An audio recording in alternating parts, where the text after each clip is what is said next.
Good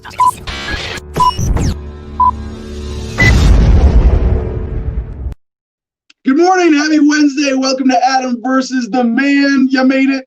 Sort of. I don't know what we were just talking in the producers club behind the scenes, and someone on our team thought it was Friday. Oh, yeah. There is a serious time warp in perspective that we are experiencing these days. I don't know if you noticed this. You might not have. Definitely worth reminding people of from time to time that there are some distortionary effects of what we're experiencing right now in terms of the way we experience time, just because the news is such a different phenomena in this age of the coronavirus. If I say Karen to CJ, is that okay? You're not gonna bleep me if I say, can we just talk in code for today's episode? We're gonna try to avoid politics today. That's the theme for today's show. No Canada, no politics. I don't know if we can make it through the show. Well, I don't know. I don't think we're gonna achieve that because we have some excellent guests on today's show. I'm very excited that we have Tony D'Orazio of the New York Libertarian Party joining us in less than an hour, and then we have this is really kind of an interesting guest we have for our second guest today. We have, let's see, I want Ian Carpenter, who did the New York Mouse House. And it's political commentary, so you'll see. CJ's got some cool video pulled up. If you haven't, this is the kind of, if you haven't seen it, this is a pretty cool unveiling of an interesting little performance art political commentary piece. So yeah, we're gonna talk a little bit of Rona. Rona, can I say Rona? If it's the Rona, that they're not gonna censor us, right? That isn't like no, that we triggered CJ. But I don't think that triggers the censors. Because we can give medical advice about a virus that doesn't exist, right? There's no such thing as the Rona. No. But yeah, we are going to be talking about that a little bit during our interviews today. And we have Stephen McClure, I think it looks like he's going to be joining us to talk about our new veteran service organization, Homefront Battle Buddies, of course. But it turns out Stephen McClure, if you recall, Navy veteran, Bronze Star recipient, combat veteran in Afghanistan, and from Afghanistan. He's not in Afghanistan. Don't worry, he made it home. He's also been involved. He's a pastor in Georgia, and has been involved in some pretty serious church civil disobedience there. When they said you couldn't gather, they said, "Yeah, you're not gonna stop us from talking to God the way we want to talk to God, and from gathering in our community as a church." And he's still got some active warrants. So we're going to be checking in with Stephen McClure, Ian Carpenter, and Tony D'Orazio, and maybe there's someone else who might be joining him from the New York Libertarian Party. Yeah, believe it or not, New York, there's stuff happening in New York. They're not just creating another Donald Trump for us over there. So let's get Comment Jim Freedom up on stage before we get to we got a just big grab bag news block today. A lot of fun stuff, some important updates that we haven't gotten to in a few days. Catching up on things. Good news for Bitcoin. So Jim, morning, brother. How you doing? Morning. How's it going? I heard Bitcoin's up over 20 G's, man. Man. It's like, well, you'll see when we get to that. The headline that we didn't get to, I'm kind of glad because now I get to present this, in contrast or in like sequence, that it was the Fidelity Digital accepting Bitcoin's headline 2 days ago, and then today Bitcoin hits 20,000, and it's like, yeah. I wish, maybe we would be better off if we had more crypto investors in the audience, and we'd have a better supported show financially. But that's okay. For those of you who want to support the show with crypto, hey, send me an email, send you an address. It's not that hard. We'll make it happen. We're getting more organized with that now that we have the website secured. Thanks to Mercedes, we've got some more options with the website. But yeah, taking donations in crypto Again, if we had an intern for distribution or a production assistant, whatever title you want, it's cool. CJ talked about this on the show yesterday. We want to get on more platforms. We want to get on BitChute and Brighteon and be able to get our content in front of as many people as possible. So if you want to help with that, please send me an email, adam@thefreedomline.com. And don't forget to go. Let's do our promos. There it is, adamversustheman.com. Down there. Go there, check it out. You can join us on Patreon if you follow that link to patreon.com/adamversustheman, where $10 a month you can buy your way into the Producers Club. And with that, you get 15% off and free shipping on all of our merchandise. Great store at adamversustheman.com. And if you're feeling consumerist and you just want to buy stuff, a great thing to buy is cigars. I like cigars. We have a partnership with cigarfederation.com. It's not Cigar Empire, Cigar Federation. And promo code Adam10, ADAM10 gets you 10% off your order there. So please check it out. MakeThemDebate.com, the other website we want to mention. Let's make a debate happen. Can't believe it's been so long since the last one at this point. And finally, follow the Garden of Freedom on Instagram at the Garden of Freedom. So Jim, now that we've got that out of the way, what's our audience have to say this morning other than first? Yeah, well, we got a good morning from Matt Baxley. We got a good morning from Adonbia Status. We got a hello and a good morning from Loki209. Our friend Peter Yaples coming in to tell us they have a big storm heading their way, 20 inches plus. Blessings to my friends and family that will be affected in New York. So I guess that's a lot of snow, huh? Just because people are too dumb to live somewhere that God doesn't want them to live doesn't mean they don't deserve our empathy. We got a story on that. We're gonna get a great way to round out 2020 if nothing else happens in the next 15 days or so. That's a lot of snow, man. That'd be crazy. Now, Jim, I don't know if you have any thoughts on this, but it's almost become cliche for me now saying we need an active and engaged audience to keep independent media productions going. And even just like when our numbers are so shadow banned and or censored, or the result of that, it really does help that for us to get online here every morning and be like, hey, people are watching, people are listening, people are tuning in and saying good morning. And Jim, as our co-host in connection with the live audience, especially, it is really cool that people show up and first thing in the morning. Good morning. Really appreciate that. Right, Jim? Yeah, it's cool. It's always cool to see who wins the morning battle for first comment. I like when it's some completely random person, because then it's like, oh man, our people are slacking. Our regular watchers are slacking. Ted Danson says, I'm sure he means this in the nicest way. Adam is the man. I don't think he's saying the man the way you are saying it when you're saying versus, though. Does that make sense? Yeah, we haven't had this kind of titular navel gazing for a while. But yeah, Adam versus the man. I can't even remember how we came up with that, but it was after my run for Congress in 2010 when we launched as a radio show that the brand was born. And I'm kind of surprised no one's really engaged with it a little bit more. Like the sort of 60s era, man, it's the man. The man's got you down. Screw the man. Stick it to the man. I'm surprised we haven't heard more of that, or people assuming that it has a bit of, I get that it has a bit of a leftist sort of etymological origin.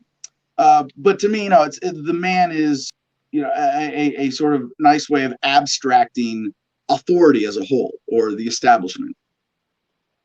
Yeah, definitely. I almost missed a good morning from Craig Doherty. Peter says even Jim Freedom is chilly this AM. I guess he says that because I'm wearing my beanie cap. It is a little bit chilly out here this morning. Nothing that I can't handle. Yeah. Nothing that anybody else in the country is experiencing. It's chilly in 60 Phoenix. Degrees. If it's chilly in Phoenix, man, something's wrong. Let's see. Yeah, something is wrong. You're damn right. I just got my new phone. I don't. Oh, there it is. Don't know where the weather app was. 52 degrees, man. That's crazy. That's it. I gotta go. I gotta go buy a thermal blanket or something. Just kidding. Loki 209 visited our sponsor. Smoked a few of those Punk Rock cigars from Cigar Federation. He says they're good. So we got a recommendation on the Punk Rock cigars. Awesome. Cool. Thank you for the plug. Homie the Clown was in a mission to bop the man. You remember that from In Living Color? Homie the Clown? Yeah! Oh, Homie don't play that. Wait, was it Homie the Clown? Yeah, Homie the Clown. Homie don't play that, right? Homie don't play that. Yeah, that's funny. Homie the Clown don't mess around. One more. Josh Cheeks is asking, how is Kokesh self-sufficient? So opening for you to talk about gardenia, I suppose. Yeah. Well, I wish I could say I was. I am sort of potentially self-sufficient here. More than the average, but not yet fully. Yeah. So solar power, like, what does it mean to be self-sufficient? Like, food, water, shelter, electricity, like that kind of thing. Well, for electricity, we got that nailed. We got a great solar power system, more than enough to meet current needs here. For water, we haul water, but we do have some minimal rain collection that we could set up. That's just not set up right now. But like, if oh shit, we lost access to the well down the road and the well in town, we do have a backup there. Not doing any real food production here right now. Got a great bird run, spaces for gardens, things like that. But it's sort of like in an emergency. If I got a pellet gun, and I got tons of rabbits all over the place. And even though I'm a consumer choice vegan in the sense that I will avoid purchasing animal products as much as practically. I'm the best kind of vegan because I don't have to be a dick about it all the time or tell everybody about it. But when it and also I'm the most casual about it. I'm not kind of like idealistic or thinking that we can achieve some state of perfection right now. But when it comes down to it, eat an animal or die. Yeah, if it's them or me, it's gonna be them. I'm gonna live, and so that's sort of my emergency food backup. Shelter, we got more than covered here. Fuel for heat, we got tons of firewood everywhere. It's one of the things I love about this area and the trees. So does that answer the question about what it means to be sort of semi self-sufficient and hypothetically self-sufficient capable here? Mm-hmm. Yeah, definitely. That explains pretty well where you're at for them. All right, last comment before we get to our block is our friend from across the pond just saying hi, gentlemen. Call it Alan on Facebook. I just got to make a quick adjustment here. Oh. Speaking of being sustainable, we're not quite there for heat, and I'm using a little propane heater right now here in the studio. It's getting warm, man. It's too warm. I don't know if it's the show or the news or what, but man, it is getting warm in here. It is starting to get to me. Awesome insulation job we did.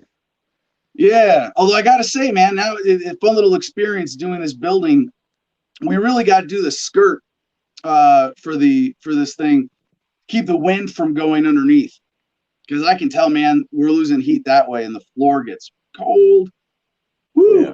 Man, I didn't even know. I should have turned off the heat like an hour ago. God damn, it is warm in here now. Whew. All right. You're going to see me sweating by the time we get to our guests.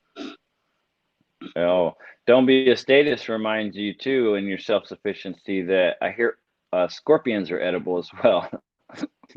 Good point. Very good point. But your cats be taking those up before you can get to them. All right. Let's get to for those of you that don't get the reference, I believe I have the only video on the entire internet of a cat catching and eating a scorpion alive, and you can find that on the Garden of Freedom Instagram page and my YouTube, although we're not using it anymore. Well, we haven't talked about censorship in a while, which is kind of nice, actually. It's a good video too. You see him just put it in his mouth, and you see the scorpion's tail out here like this. The cat's just like crazy. So yeah, so we'll wait a few more minutes before we get to our block, since CJ, the executive producer, is reconnecting in the background right now. Oh, well, hey, if he's listening, let's Jim, can you make sure we get the call-in link in the comments, and specifically to Stephen McClure, so he can call in when we get to the second half of the show? Okay, yeah, CJ's back here. Is he? I'm not sure if he's ready with links yet. Peter Yapel says, yeah, skirt is necessary. That's his next project as well over at his homestead. Yeah, Peter was a big part of the inspiration for getting buildings this way as a shortcut, and it's kind of a weird compromise for me. I have mixed feelings about it. Like in my head the other day, I was thinking, oh man, the Earthship community is like, man, got to be really disappointed. Came out here, started building Earthships, and then prefab buildings, and it's like, well, it's not a betrayal of like homesteading or being off grid or the principles, but it is a turn. I'm kind of giving up on. I don't want to say giving up. That's not the right word, but for certain applications, I don't think getting away from the concept of thermal mass buildings. And it's tough. It's a weird kind of compromise for me to have to make here. It's like I said, I have mixed feelings about it, but we have a house coming, so I'm very excited about that, and we're going to be building that out as well. Oh, okay. So I'm going to send a link, no kidding, to Stephen through Telegram here, and he's going to be ready, so you guys don't have to worry about that. Is CJ ready? I guess CJ's back. So should we get into our block? We got good news for Bitcoin to start things off. Okay, yeah. Sounds good. Let's get it. All right. To kick off our not politics. Oh, now I'm visually frozen. Interesting show so far today. All right. So our first headline today comes from news.bitcoin.com. Very excited that we're getting this from our friend Roger Ver's website, and he is a longtime champion of cryptocurrency and freedom, and especially monetary and financial freedom, obviously. And so this headline, I mean, they got to be cheering over there. This is a pretty significant breakthrough for Bitcoin. It's not the biggest. It's not like, oh, we got the killer app and crypto's as practical as the dollar now. No, we're not quite there. And you think about that bigger picture, like what would it take? It's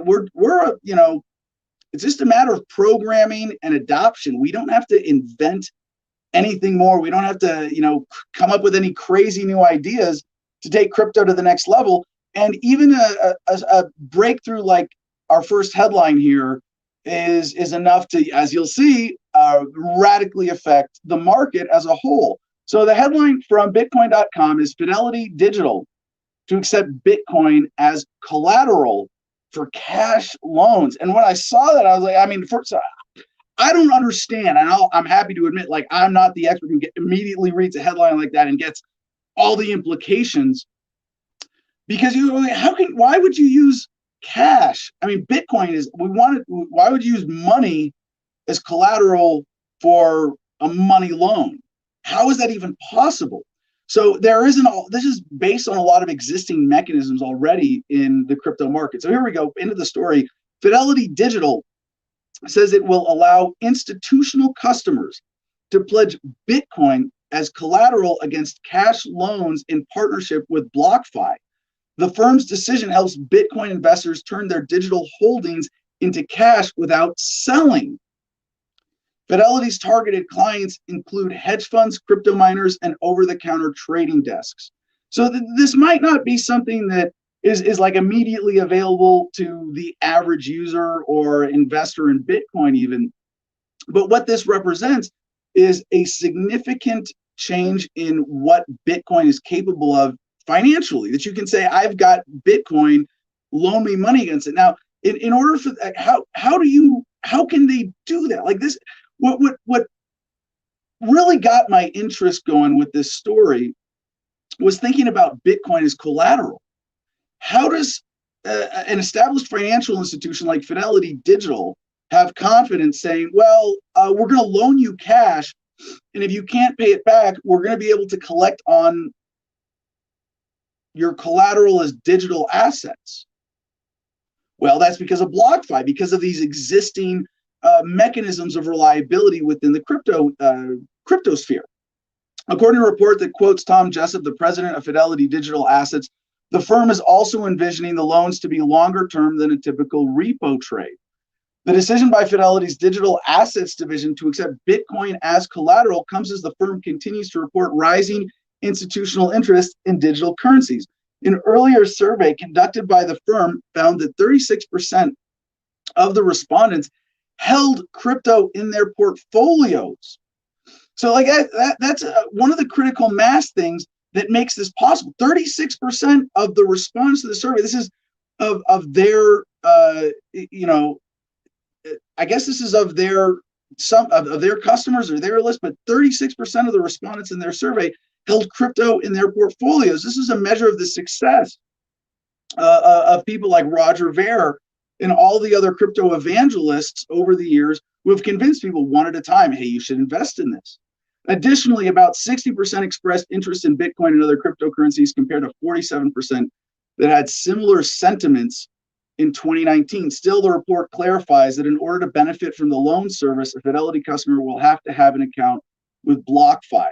In the meantime, BlockFi CEO Zach Prince's company will risk manage the famous volatility of Bitcoin by offering cash worth 60% of a loan backed by the digital asset. Still, he adds the program has room for client level customization and may be adjusted to meet the needs of large firms.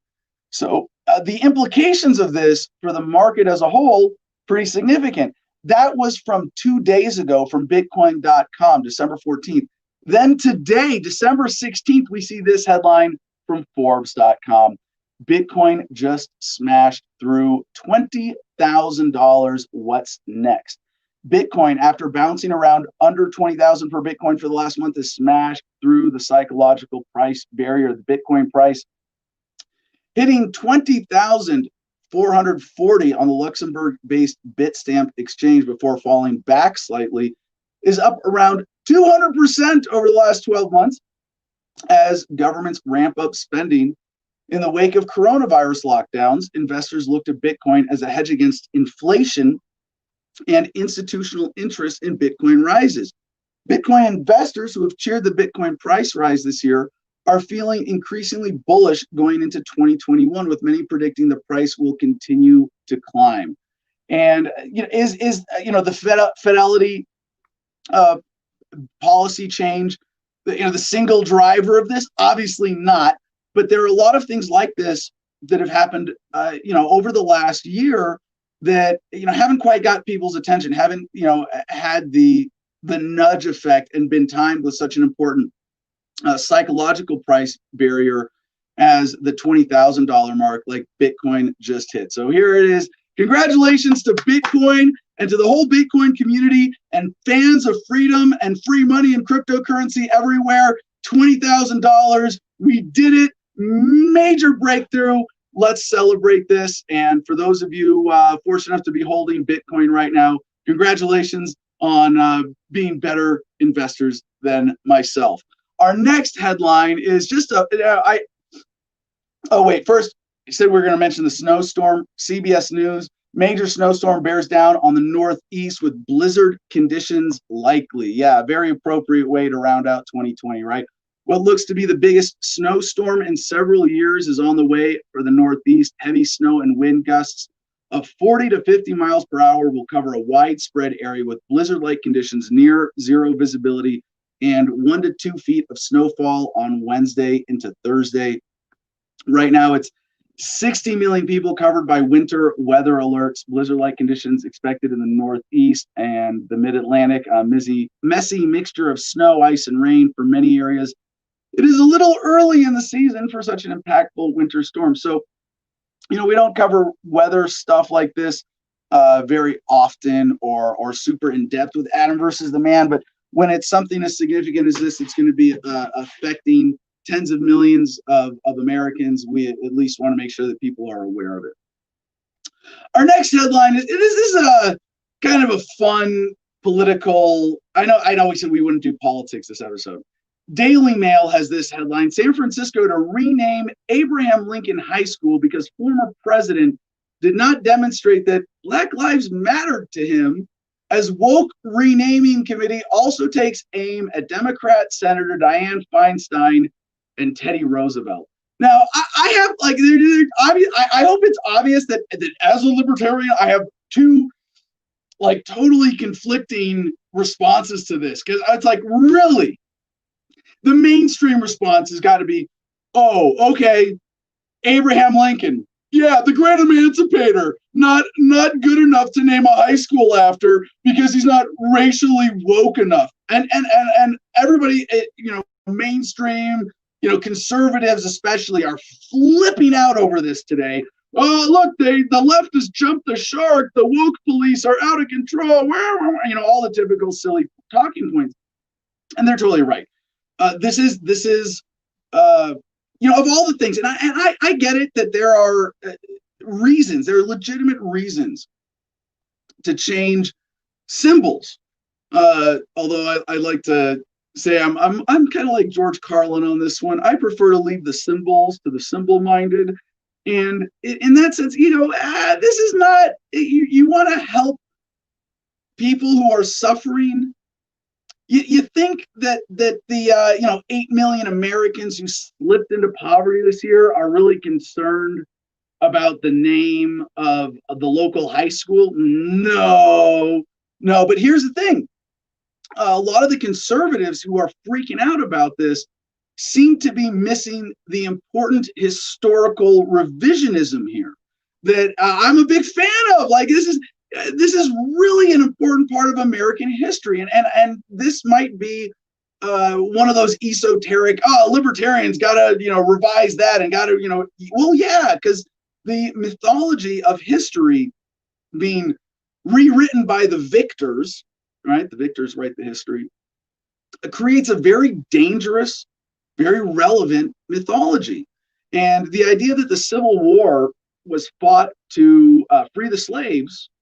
And I'm not saying that ending slavery was not like a significant part of it. No, there's some people who try to deny that entirely. Of course, and that the South, it was about independence. It had nothing to do with. Yeah, there was a lot to do with slavery in there. You can't deny that entirely.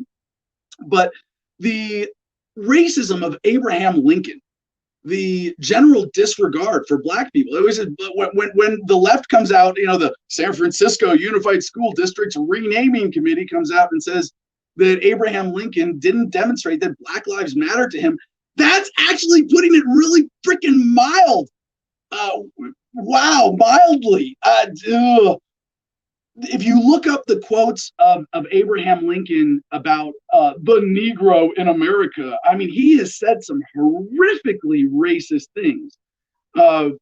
And for him, the primary motivation was power. It was to preserve the Union. It was to keep all of the American citizens on the same big plantation. And it wasn't about American values, because what was America founded on? Oh yeah, declaring your independence, not forcing people into a greater conglomerate.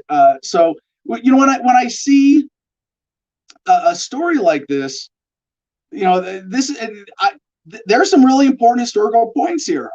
Under his watch, indigenous peoples had much of their land taken from them through the 1862 Homestead Act and the Pacific Railway Act. In 1864, the Lincoln administration oversaw the deportation of the Navajo tribe from their land in Arizona to march a brutal 450-mile journey to New Mexico. Lincoln was also behind the largest mass hanging in U.S. history, where 38 Dakota men were condemned to death in Minnesota in 1862. But Lincoln also abolished slavery in 1863 with the Emancipation Proclamation.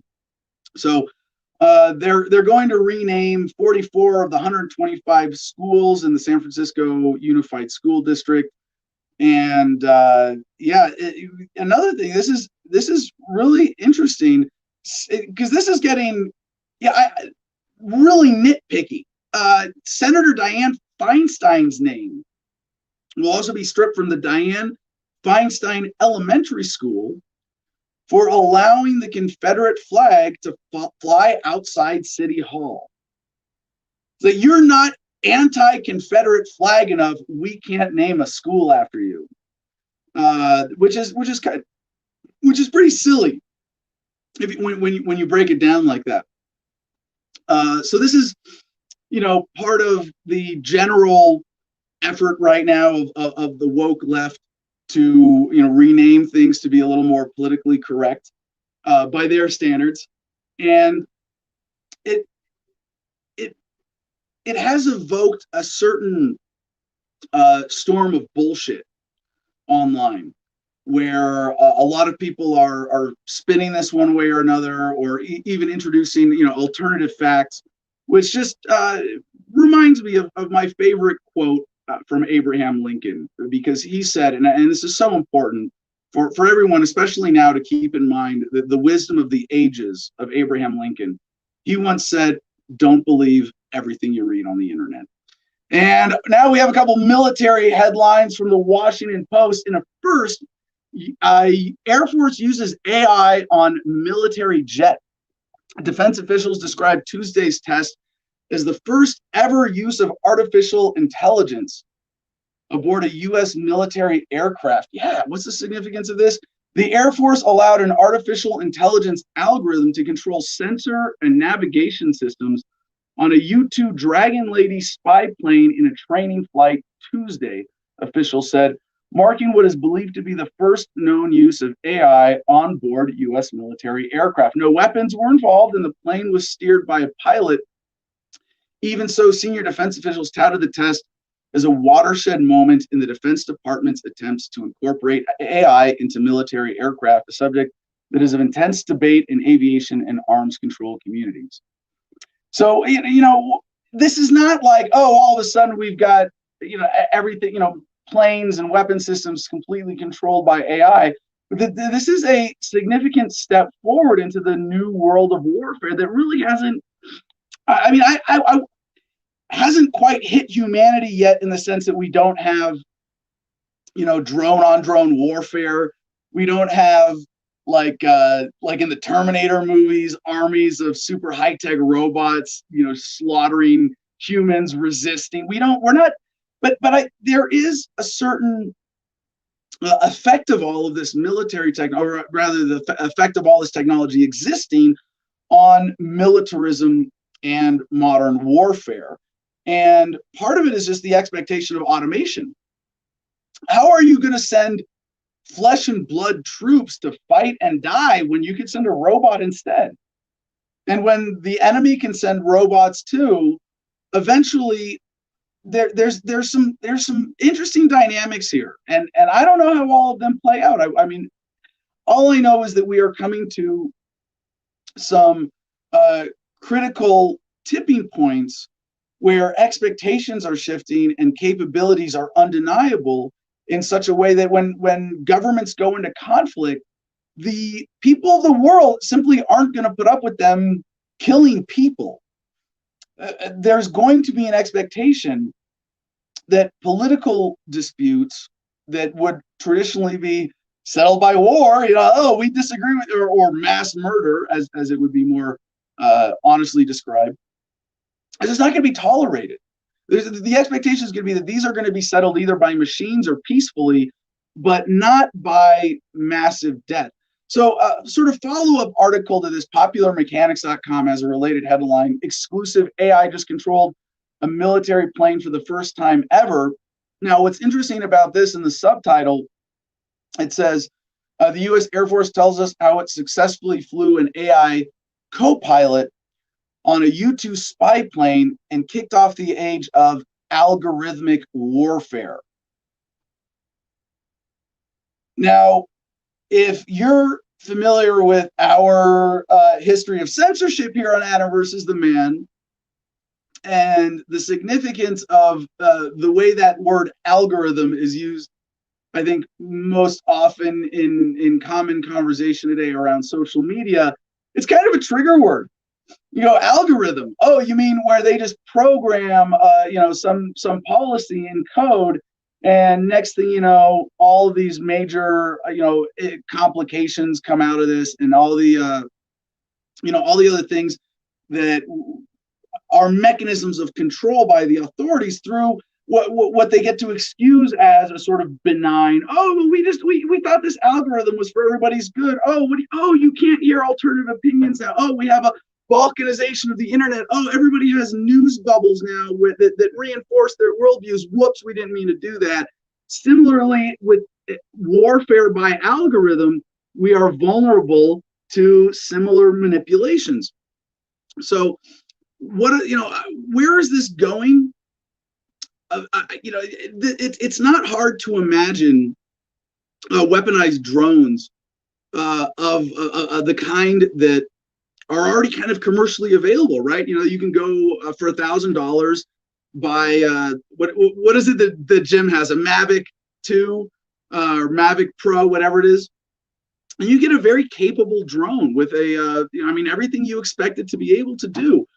It's not hard to weaponize something like that, and basically, I think the governments or at least major governments around the world for quite some time have basically had the ability to just kill anybody out of the. I know this might sound paranoid, but just think about it for a second. I don't live in fear of this, but this is a part of the reality of today's technology that we have to acknowledge, which is that to weaponize such a drone really relatively easy. I mean, even I think back to Breitbart. When did Andrew Breitbart die? Now I got to look this up because this was a while ago. I mean, not that long ago, but Andrew Breitbart died in his mid-40s unexpectedly. Okay, March 1, 2012. So almost 9 years ago now. And Andrew Breitbart died at age 43 of a sudden, unexpected heart attack. Now, Breitbart, conservative commentator, lion of the right, who started Breitbart.com, a website of enduring relevance even without him. And it was thought that one just sort of random conspiracy theory going around about his death was that he had been killed by the heart attack gun. Now, what's the heart attack gun? Allegedly, the U.S. government has a gun that fires a frozen dart with a poison in it that triggers a heart attack. Now, why is it a frozen dart? Now, think about it. This is a really cool technology. You can poison someone by shooting them with something and leave zero evidence. Because if you have a dart that's a frozen liquid, you propel that through the air, it goes into someone's skin, and just enough of that poison goes in, and then it melts, and it's undetectable. Now, even if they don't have that, I mean, if I was your average militarist statist, and I saw that the government was spending billions and billions of dollars on military weaponry and R&D, I would want them to have this. I would think like, well, yeah, the CIA, the spies. I want my spies to be able to, go up to, some foreign whoever the government decides needs to die, and boom, and undetectable murder. So you could get that on a drone, but even if they don't have that, there are plenty of little poisonous gases or things that they could do that would have a similar effect. And yeah, there's some limitations to what they can get away with. But if you're alone, if you're not video recording, who knows what they could get away with. And this has been a reality of present technology for a long time, that basically any government with a significant military has to be assumed to be capable of basically dropping a machine out of the sky and murdering anybody whenever they feel like it. And this goes back to the Obama drone era, and everybody that was killed by drones during that time.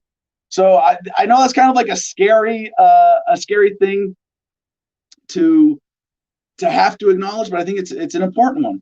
All right, our next headline, and this is a little bit of a political one from blackenterprise.com. Black Lives Matter accuses Joe Biden of ignoring their meeting requests. Do I get to say I told you so to the Black Lives Matter movement as a whole with this? No, but at least the people involved with this. Sorry, this is what you get. The Black Lives Matter organization is accusing President-elect Joe Biden of ignoring their request for a meeting and disregarding the Black voters who helped him win. Now, there's a little bit of arrogance here for the organization to say that if Joe Biden doesn't meet with them, he's disregarding Black voters. I mean, it would be like me just out of the blue creating an organization called Democrat Grassroots and requesting a meeting with Biden. And then when Biden turns me down saying, well, Biden obviously doesn't care about the Democratic grassroots. All right. Now, the Black Lives Matter organization, yeah, this is the one that is the sort of astroturf, the central planning for the movement. And there are real problems with the leadership's ideology of Marxism and a lot of other stuff they're bringing to the Black Lives Matter movement that are outside of the scope of what most people think that movement is or should be about.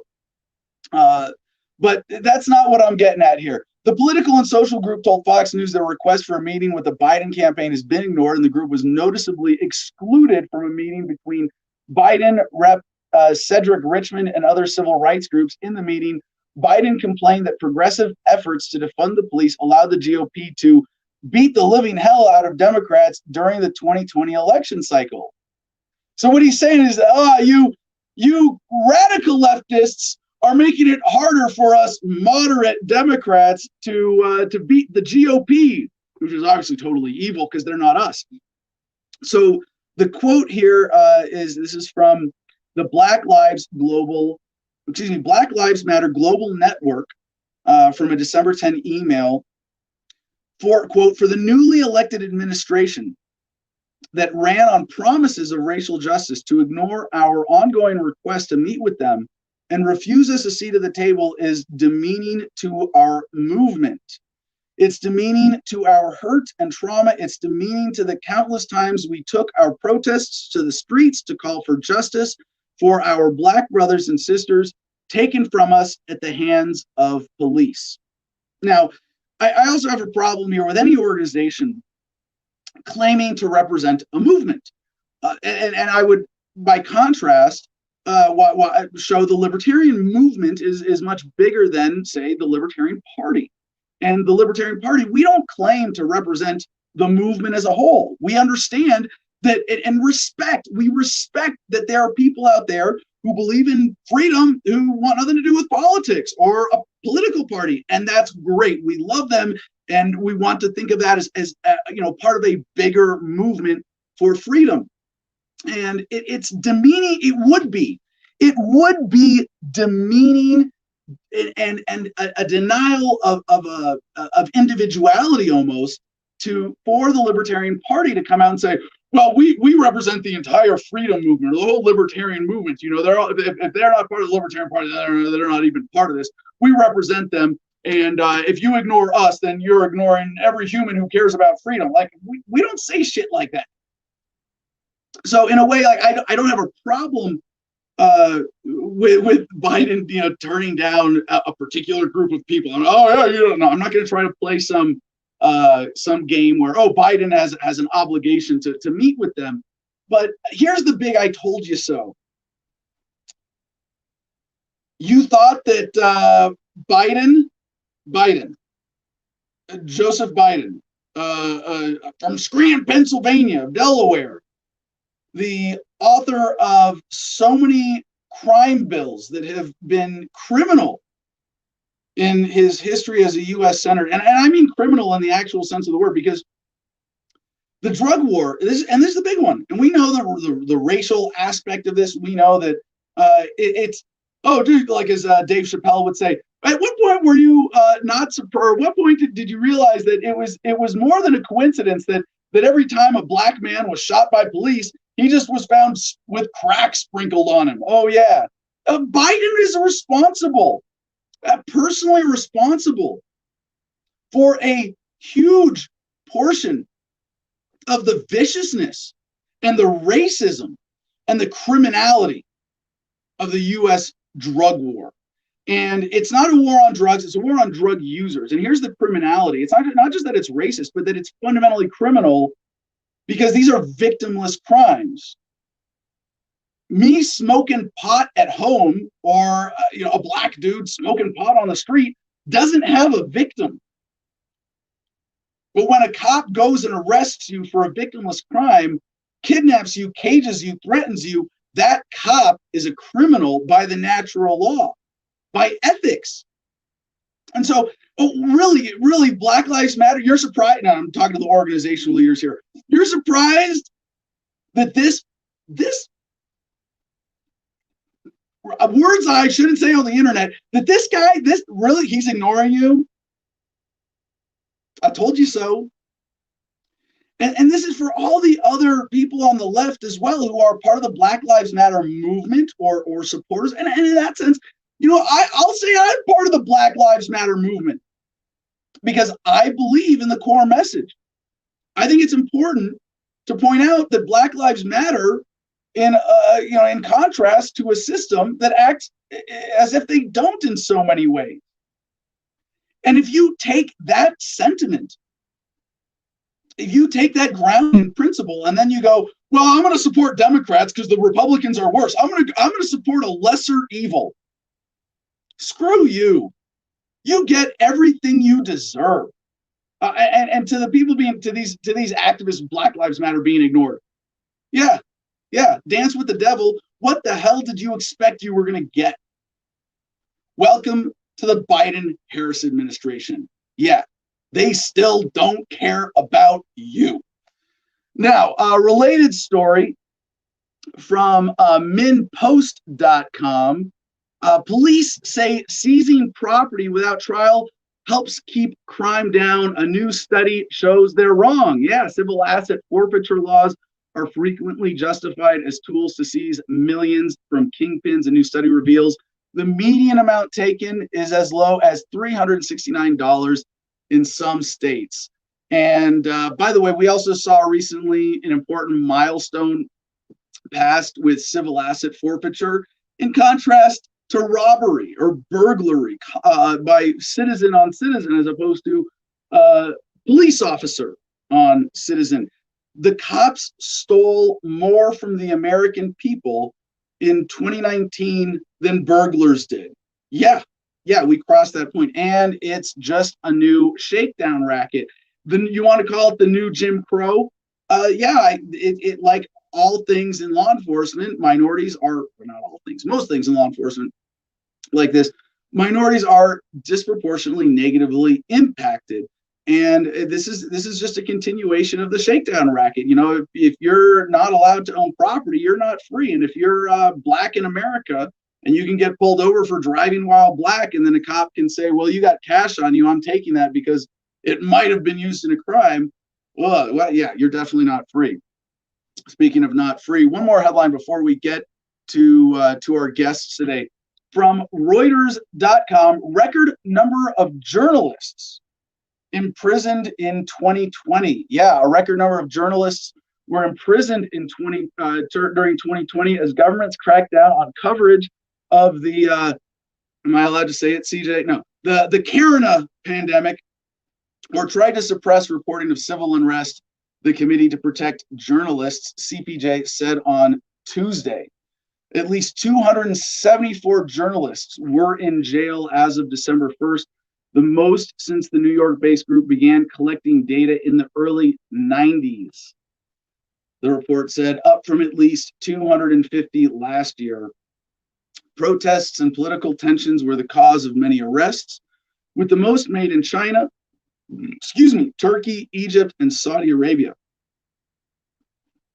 Amid the COVID-19 pandemic, authoritarian leaders tried to control reporting by arresting journalists. At least 2 journalists died after contracting the disease in custody, the report said. Now, how much do you want to believe that? But yeah, we believe they died in custody, but did they die after, Now, by the way, notice the wording here. I told you we were going to talk about Karina, but I can't avoid it with this. The journalists died after contracting the disease in custody. Not they died from the disease necessarily. We don't know. But yeah, hard to believe that's what actually happened. Not that they didn't die in custody, but hey, we got a journalist who's exposing our government racket. Let's lock him up. We don't care. You think about the murder of Khashoggi, of course, by the Saudi Arabian government.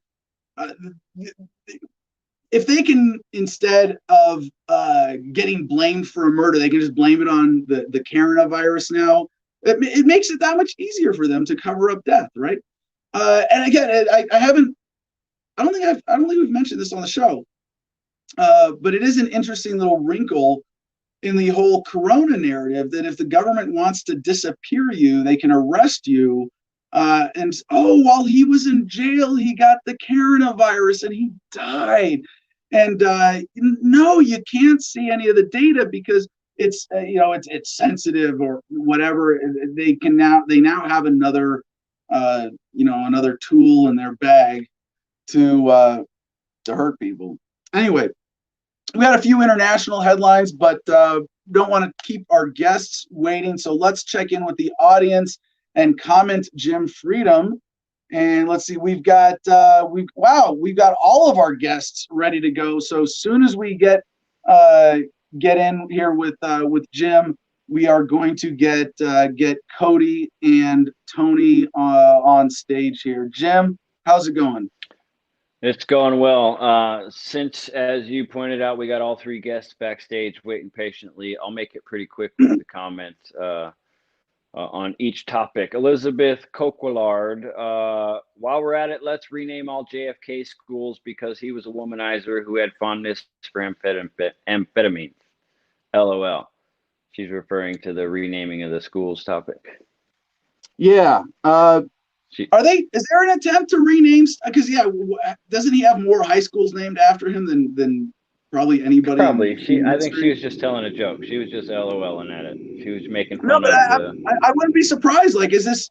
I mean, they got Abraham Lincoln, right? Like. Right. Yeah, fair enough. What up, why CJ? not get JFK too?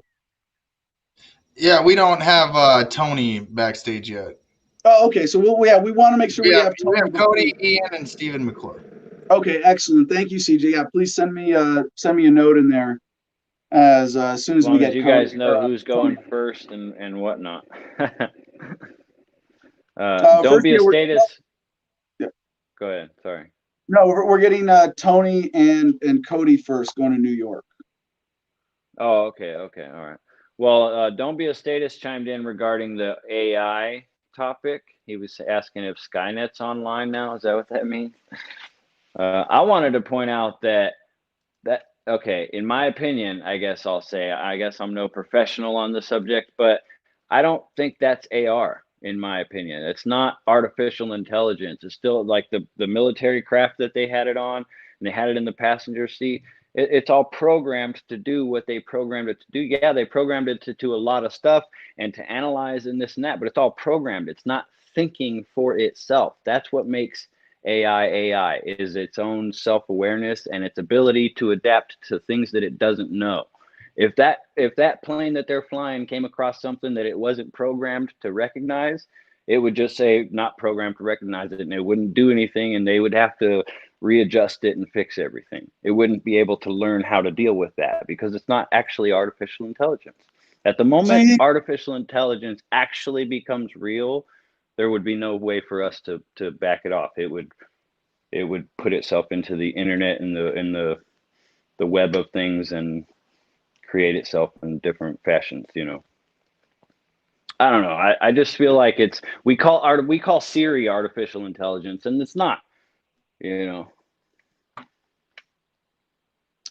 I mean, it's a bit of a definitional argument here. Let's examine that first real quick. Is that a standard definition of artificial intelligence? or can we use can the term be genuinely used more broadly to, like, I mean, could I say that my phone or my laptop are artificial intelligence? Maybe not. I think you're right that there has to be, when we use the term artificial intelligence, there at least has to be a certain standard of autonomy or decision-making ability or learning ability to be AI, right? Right. Because when we think of AI, we're talking about stuff that can at least do like a significant portion of what the human brain can do, or function with some autonomy. Right. And thinking for itself. Like the main trick is when it comes across something it's not programmed to understand. If it's able to adapt and figure it out for itself and move further from there into things that it's never been programmed to understand, then you could convince me it was an artificial intelligence. You know what I mean? Mm-hmm. Artificial meaning created by another source, by us, but I don't know. It's a fine line. You know, like I said, I'm no professional on the subject. I know technically maybe it is, you know, because it's not real intelligence, it's artificial intelligence. So, you know, Siri kind of is in that respect. But what I'm saying is the way what people are thinking when they say artificial intelligence is what I'm getting at. You know, they think of the Terminator movies and the robots thinking for themselves, and the show, no, not Minority Report. What was that TV show where there was the artificial intelligence's person of interest? Have you ever seen that show? No. Oh my God, dude. If you like artificial intelligence at all, watch that movie and you'll see what I'm talking about with artificial intelligence. You know, this is a computer that watches everybody through every camera all the time. And then the computer calculates different people's levels of risk based on all of their lives. You know what I mean? And the machine sends people out. Well, this guy's about to, you know, murder his wife because of all the millions of circumstances that led up to that. And this artificial intelligence was able to analyze that and predict it or whatever. Anyways, we're way off topic. We should let's check on. Well, first, producer question here. Apparently we have Cody, and I misspoke earlier. Cody is the chair. Tony is the first vice chair and former chair of New York LP. But should we go ahead with just Cody then? Yeah, I mean, we can. I only had Tony's email. I found him on Facebook and sent him the link that way. Got the generic standard. Thanks for messaging me. I'll get back to you as soon as I can. So hopefully he can get that. All right. Well, let's unless Cody wants to object and wait for Tony, I say we go ahead and get Cody on and cover this. Yeah. Sounds. All right. Ladies and gentlemen, joining us today from the belly of the statist beast, that's New York, representing the Libertarian Party of New York, Cody Anderson, the chair of the Libertarian Party of New York, joins us to talk about their recent press release to oppose the Assembly Bill 11179 mandating COVID-19 vaccinations. Cody, thank you so much for joining us this morning. My pleasure, Adams. Thank you so much for having me on. I really appreciate it. So where in New York are you exactly? Are you unfortunate enough to live in the belly of the belly in the city?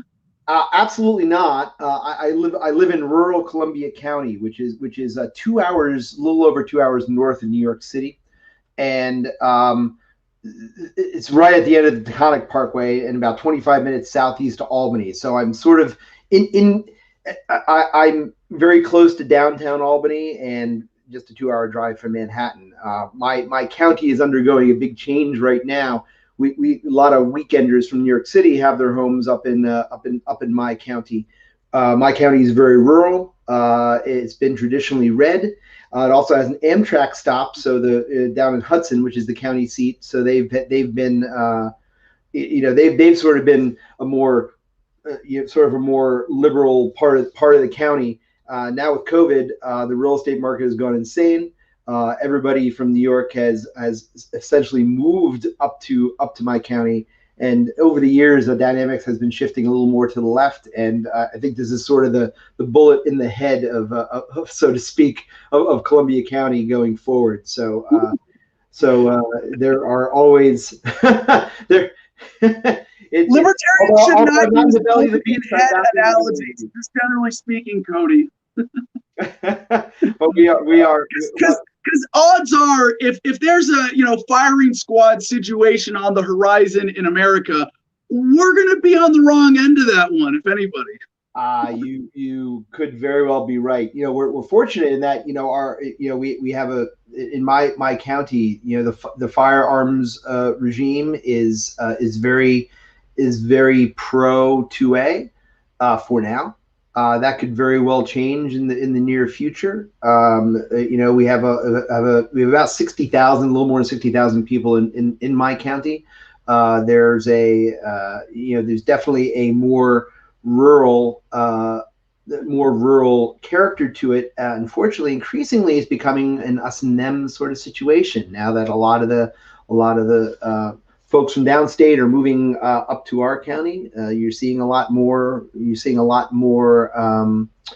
Of I'll just say the liberal sensibility moving in, and there's a lot of what you saw nationally is exactly what's going on in Columbia County. So it's how goes Columbia County goes the nation, or something like that. So do you refer to that as the slightly more libertarian or slightly less statist part of New York? Okay, so you're not in the city. You're at least I hope in a place where you can escape some of the worst of the coronavirus policy. But what's really scary on the horizon now for New York is a lot of this stuff is happening at the state level, as with this bill. And this is Assembly, as your press release says, Assemblyperson Linda Rosenthal recently proposed Bill A11179, currently in committee, which would mandate delivery of the COVID-19 vaccine to New York state residents. This is the worst of what might come out of this whole coronavirus crisis, is that your physical autonomy is, they don't even pretend to respect it anymore. You don't own your body. We own your body. We decide what goes, not what, just some things we don't want you to put in it, but no, we are going to force you to accept this into your body. That's a pretty scary possibility. Cody, why is this so important to oppose with a press release and make an issue for the Libertarian Party of New York? Because government mandates never work. They infringe on the very natural freedoms that we have to self-ownership, and I think it's essential, that we recognize private employers like hospitals, who employ the healthcare professionals who are on the front lines of the COVID pandemic. Private employers do have a right to require their employees, as at-will employees, to vaccinate themselves, as folks have the right to not want to do that, and unfortunately, make a choice between their job and getting vaccinated. But for the government to mandate vaccination is complete. It's morally and legally wrong. Now, Cody, how likely is this to pass? And I know that's a big. Excuse me to elaborate on this question for a second, because in New York City, we see, I jokingly refer to it as the belly of the statist beast, but that's not a freaking joke for people who live in New York City, where there really is some scary level of enforcement always at play. I mean, this is the place where they killed Eric Garner for selling Lucy cigarettes. This is where stop and frisk became notorious. Broken windows, the whole 9 yards, right? Yeah, I mean, this is the worst of policing in America. But do you think they're actually going to succeed in going this far, or is this just some sort of a threat politically? Here's what I'm going to tell you.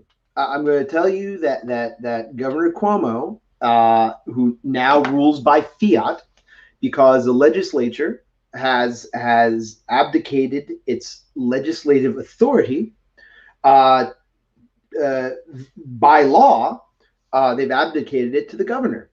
The governor has issued a series, and when I say series, I mean hundreds of executive orders since the legislature abdicated their authority to the governor. So by that, when you say abdication, is the mechanism you're referring to COVID state of emergency declarations, things like that? Correct. Okay. And essentially, you know, it's like the Blues Brothers. You know, locust, flood, earthquake. There's a long list of volcanic activity. Like literally, if you read the statute that the legislature passed, there is any number of situations, including pandemic, that the legislature has essentially permitted Governor Cuomo to to issue an executive order in lieu of the legislature and with the power of the legislature, to pass any law or edict he wishes. And this is a real problem. And somewhat ironically, there's a Democratic socialist in New York City when this law was passed. They actually voted against it, saying a DSA candidate that basically said this law is a bad thing. when the socialists say that executive ruling by executive order is a bad thing, it's probably a bad thing. Sorry, go ahead, Adam. No, I love the way you point that out. And as your press release points out, I think there's an even deeper contradiction here with the vaccine or the idea of a forced vaccine. As you are quoted, it says, "We demand that legislative leaders be principled when they claim my body, my choice. They Correct. Must not pick and choose." That's right. This is the thing, right? This has been the rallying cry with respect to abortion rights specifically, Right. which again is absolutely falls under the right to self-ownership. You can agree with it or not, but in the end, if you believe in self-ownership, it is my body, my choice. Is that they cannot simultaneously be pro pro-abortion rights and then also pro-vaccine mandate. They cannot, or anti-health freedom in any way, or anti-drug freedom, or anti-personal ownership. Correct. And it's as long as we're grabbing on this third rail in New York, talking about abortion, this argument, my body, my choice. Now, and by the way, I fall on absolute libertarian principles here, and that you own yourself. Every human being owns themselves. A pregnant mother owns herself. An unborn child owns itself. And that does not provide in and of itself, ironclad policy on abortion. And libertarian paradox, right? What? The abortion is that libertarian paradox. Well, I think I like the Block, Professor Block evictionist analysis that I think is the best way of incorporating the self-ownership of both the mother and the child. And this idea, though, my body, my choice, the funny thing is it doesn't really perfectly apply to the abortion issue because there's someone else's body involved. Correct. Whereas the vaccines and the drug war thing, it's like, yes, that is your body, your choice. No one else is violated by you taking a vaccine or not taking a vaccine or doing whatever drugs you want or no drugs. There's simultaneously a NAP violation and the self-ownership issue. So it's that's why I call it the libertarian paradox. It is not cut and dry. Yeah. So,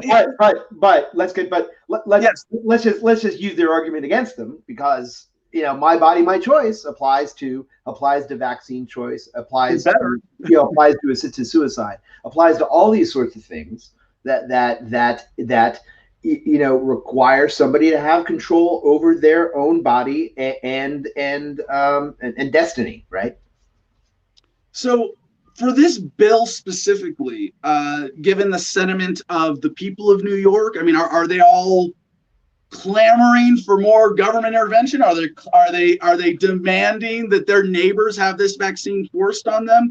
How likely is this bill to pass, and what is the sort of worst case scenario that you see for enforcement? Here's the problem: is that people, when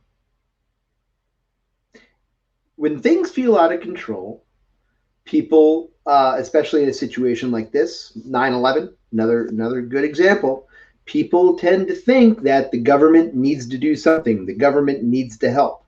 They're also willing to give up a certain amount of their personal freedom, right? To make themselves feel safe. Well, this is a good trade-off, for the good of everybody, or for our safety, right? We will give up a certain amount of our freedom. So here we are 20 years later after 9/11, and we still we still given up a certain amount of freedom, and warrantless wiretaps. We've created 9/11 created the largest federal bureaucracy since FDR. So from my standpoint, it's a step. It's a, whether it's forced vaccinations or whether it's sort of things that national intelligence sort of things.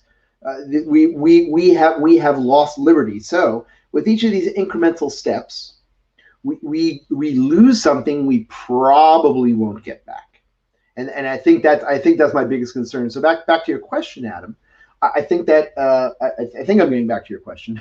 I think that people tend to believe, and this is the larger population tends to believe that that it's okay to let the government tell them what to do in exchange for safety. And I think that rather than making an informed decision on their own about getting a vaccination, people will blindly do it without asking a lot of questions. And I'll just one point. I have a friend of mine who at the time had a young daughter.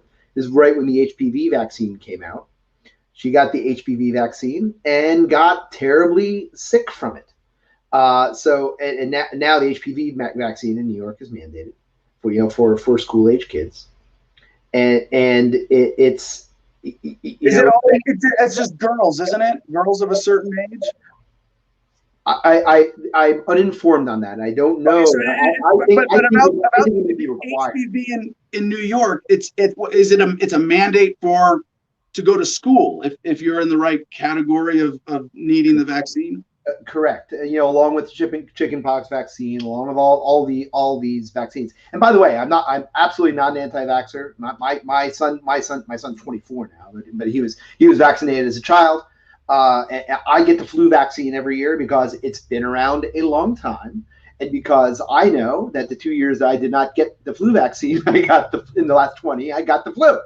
And for me, as a matter of choice and as a matter of informed consent and personal judgment, I get the flu vaccine every year because I'm self-employed. I don't want to be down, and it's a 60% chance I won't get the flu. You know what? I'll take the vaccine.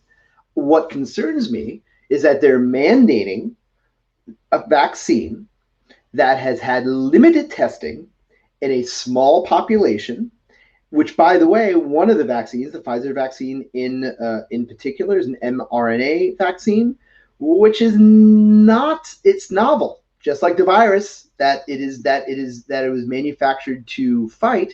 It is also novel, which means new, which means and under the best of circumstances, do you really want to put a new vaccine into you? Again, matter of choice. If you want to or not, that's up to you.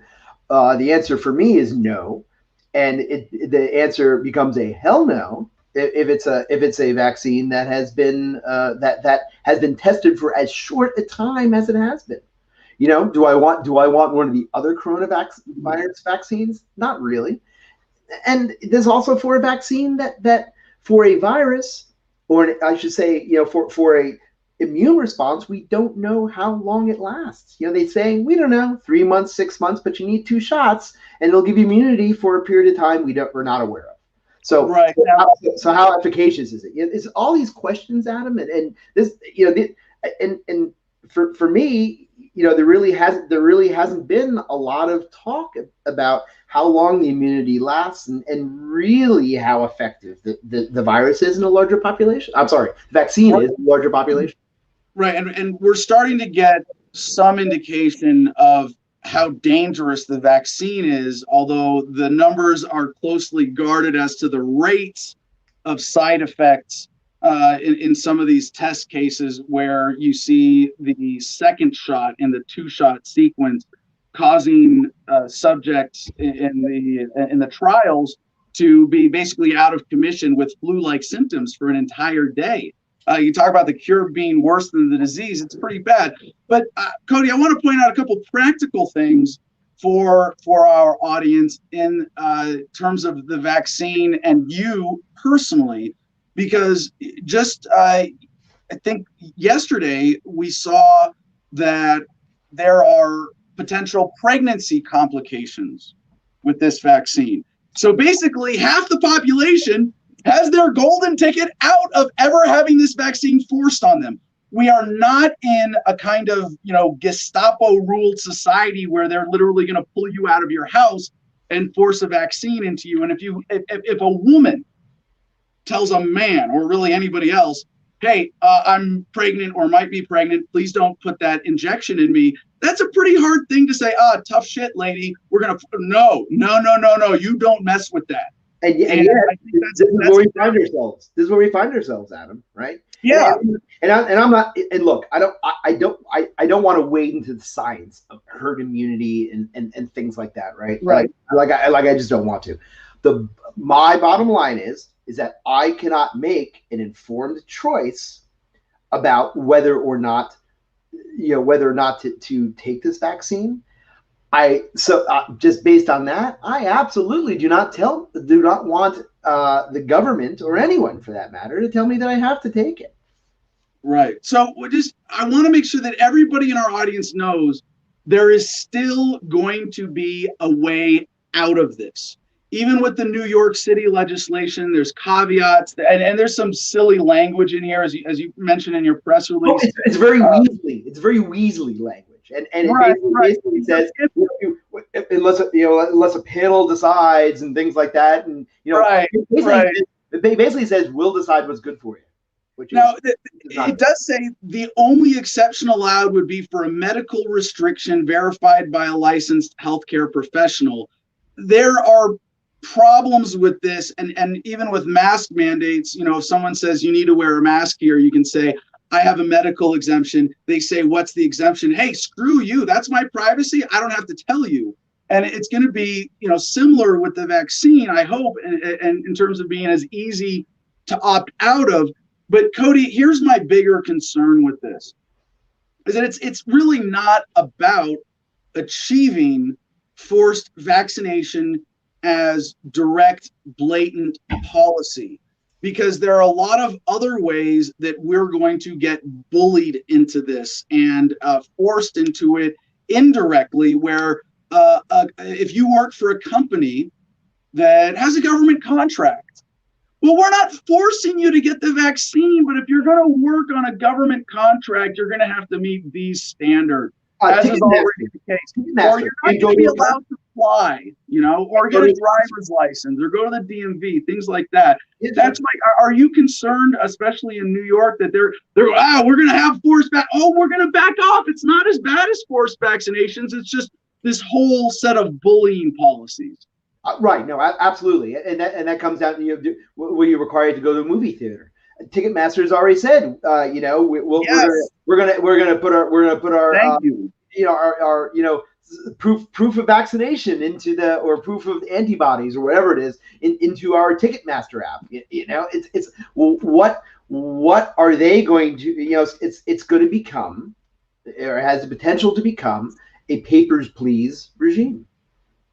Yeah, I mean, if we're not already there in so many ways, and this is why I'm so grateful for your work, Cody, and everybody else. Tony, who helped set this up, and your member, you're one of your better activists, Peter Yapel, who we stole for the Arizona Libertarian Party. The website lpny.org. Cody, what else do you want people to know about how to get in touch with y'all and the party? And why they should be involved with the LP. Well, by all means, go to our website, subscribe to our email list, please. We're sending out regular missives now. Please. You may also be aware we have an ongoing ballot access battle here in New York.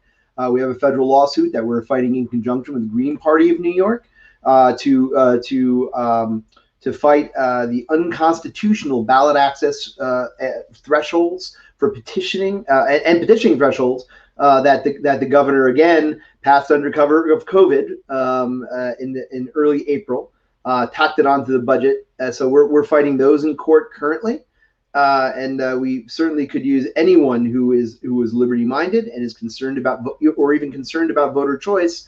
I would encourage them to donate to our cause at lpny.org/donate. Awesome. Thank you so much for joining us and for all you do for the party, Cody. Adam, thank you very much. Appreciate you having us on. Thank you. Oh, and hey, Peter with a comment. Hey, Cody, good to see you. There's Peter. Hey, Peter, thank you for setting us up. Thank you. All right. Our next guest is Ian Carpenter with the New York Mouse House, a very interesting art installation project. And I mean, this is I really got my interest. Ian, welcome to the show. How are you doing this morning? Super good, Adam. Thank you. How are you? Excellent. Where are you calling from? I know you're doing well. Where are you calling from this morning?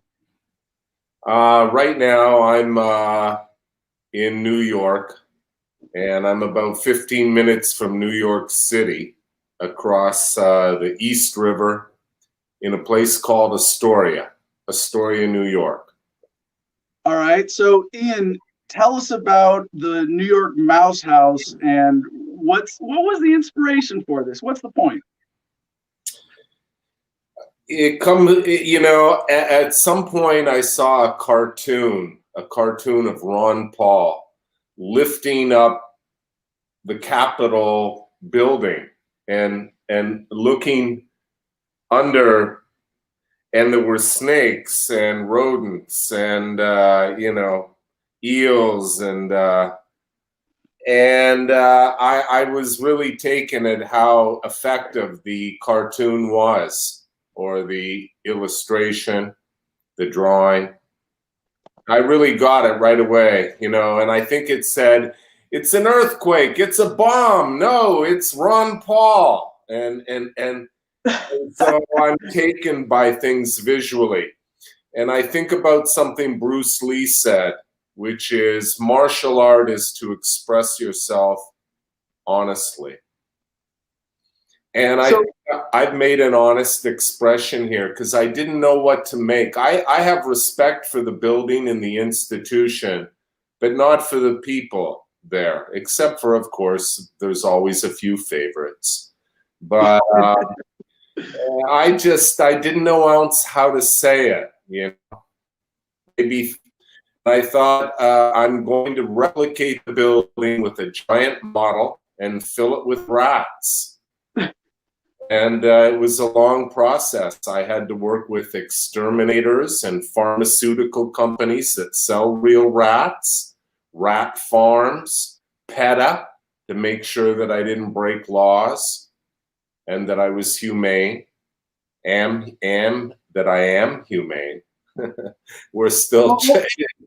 Can we get some visual of this on screen, CJ? Because Ian, you're treating and you went to mice from rats, correct? Yeah, rats to mice. Correct. Yeah, you're right. Okay. For about 6 months, we were locked into rats, and we tried to use rats, and we built models for rats, and we researched rats, Dutch rats, New York City rats. We reached out to rat exterminators, catchers, the whole 9 yards. there are a tremendous amount of rats down by 9/11 down in Wall Street. And so we reached out there to see whether we could get some of them. The fact is we couldn't manage them. They could get right out of the model. We thought about greasing the sides. We thought about putting plexiglass on it. Finally, we said, okay, eventually we're going to do it with these big rats. We're going to do that. That's the second phase. We've done it with mice for now, which are rodents related to the rats. And they're great. They're doing absolutely great. They love the perks. And if there's any disorder, we remove some of them and we restore order. And we put some furniture in the mouse house, the Capitol Mouse House. It's been renamed. They threw the furniture over. They threw the tables over. And so we have to make sure if we don't, Ralph Nader used to say, Americans read the paper, they'll follow the baseball stats, the NBA, whatever sport they like. They'll follow the best players and how the teams do. If we could get the same enthusiasm so that everyone follows what this group of people is doing in the Capitol building, we're up on the speed on 535. Which is the approximate number of representatives in the Capitol building, the Senate and the Congress. It's approximate. Hold on, Ian. I'm sorry to interrupt, but before we go any further, our producer had an issue with some of the files in your email. What's the best place for someone to find a video of this? Because we want to bring it on and show it on screen for our audience. Well, it actually is, we're like within a 48-hour time period right now from it being shared. So there is very little available. I could reference a Facebook group for the producer and he could pull some material right off the Facebook group. Hold on a second.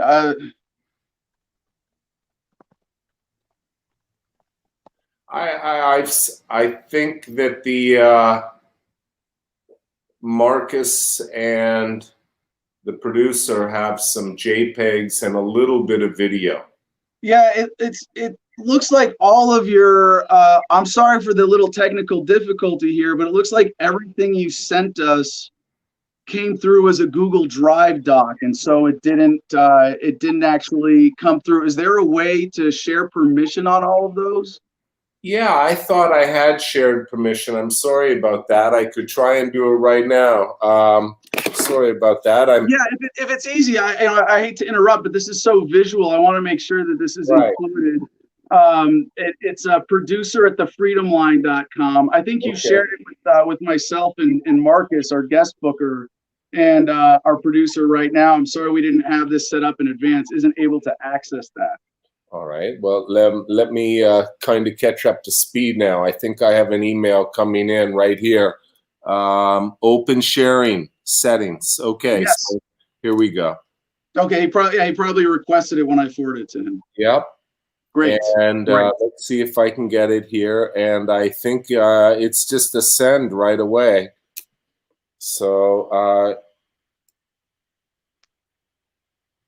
it looks like the steps been taken to share it with the producer. Could you? All right. Could we? CJ, let's see if we can get that video up on here full screen. Yeah, I did send a video, at least one, and a few JPEG photos, I think. Yeah, go ahead and CJ, go ahead and get some of that up on full screen here. Yeah, I think it went to the Abernathy. Yep, that's it. That's our producer, CJ. And let me know if I didn't do it right. I'll just check it again if I didn't. CJ, you had that video up part full screen. Can you get that full screen for just a second here?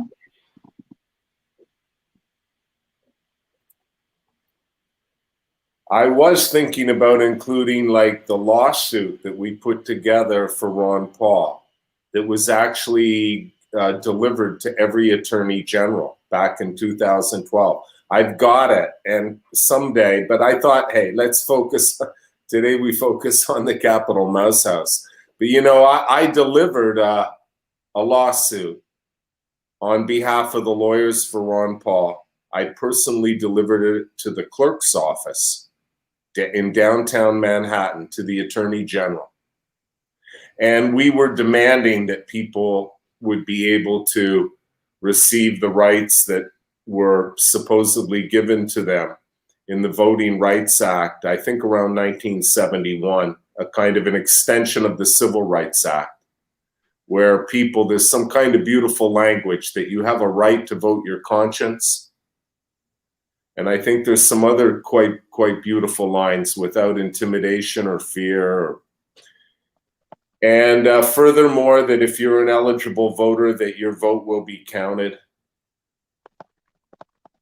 And that you have a right to vote for whomever you want to, not just for the names that are on a ballot.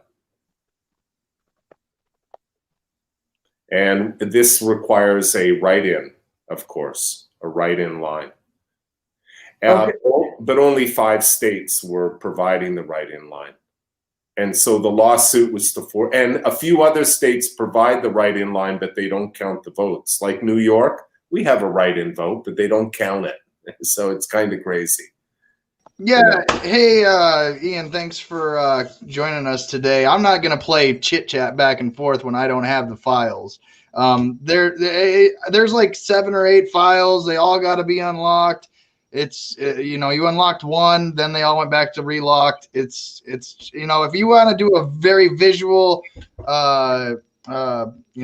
interview, that we're going to need to, reschedule this and so I can have these all unlocked before an interview. Yeah. Hey, Ian, if you're cool with that, do you want to do the same time tomorrow? We'll make sure that we have all your visuals. Sure. All right. I apologize, Ian. Thank you for being patient and coming back with us. And for those of you that can't see it, yes, what Ian has done here is incredibly inhumane, and he's being absurdly cruel to these mice, comparing them to politicians with his art installation. And I want you to see the animal cruelty on full display here in order to do this right. So, Ian, I appreciate your work as a kind of performance artist in this, and to do this right, we'll have you back on tomorrow. We'll make sure we get all the visuals correct. Okay, and you're right. We're giving the mice a bad name. It's unfortunate. All right, thank you, Ian, and yeah, we're gonna come back to this. Thanks for joining us and being understanding. All right, so we have another caller.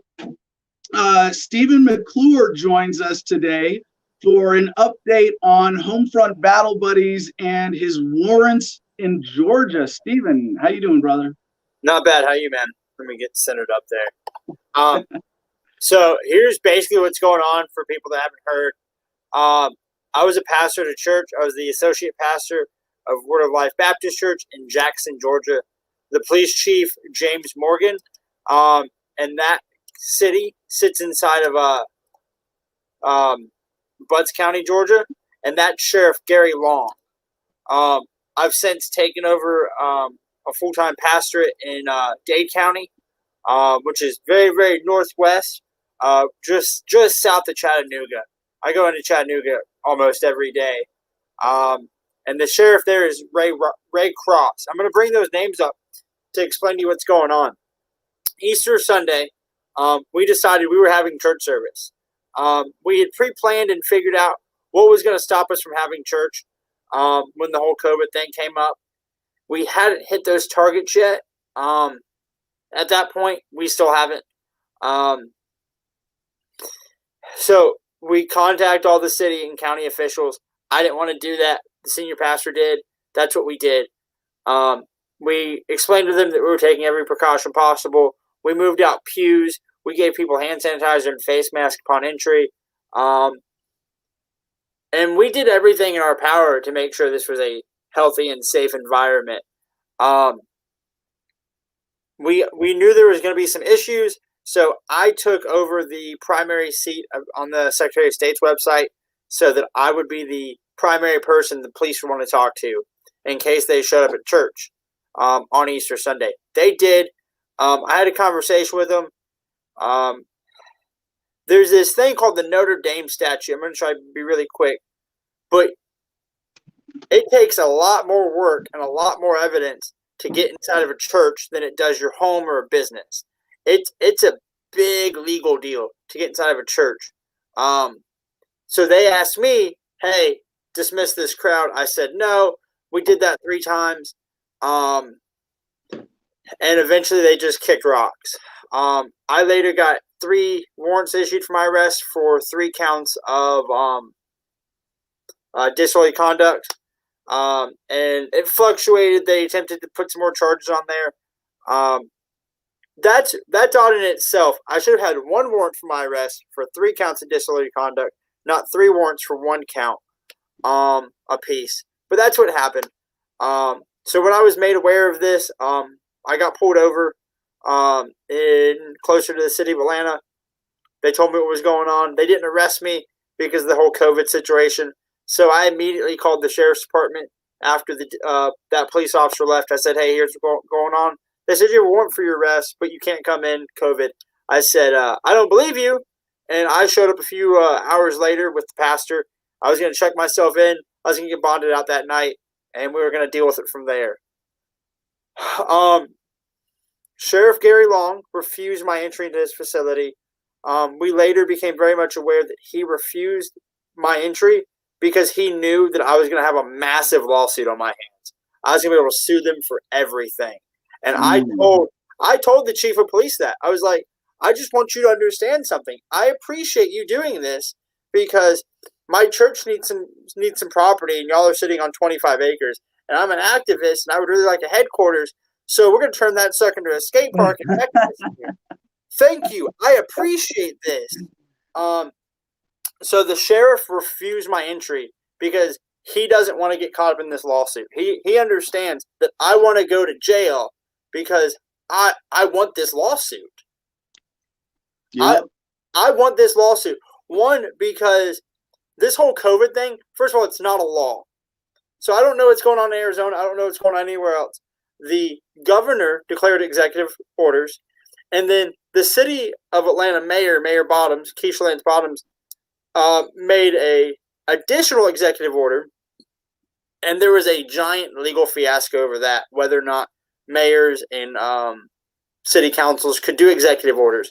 Governor Kemp immediately filed a lawsuit.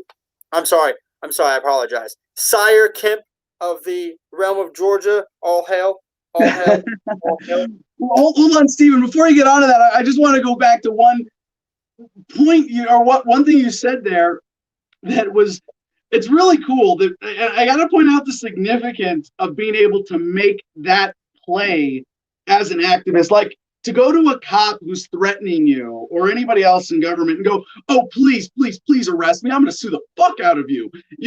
Just that was not possible. I don't know, like even 20 years ago. And it's still not possible for most Black people. But we're minorities in America. I don't want to pretend that disadvantage in this situation isn't very real.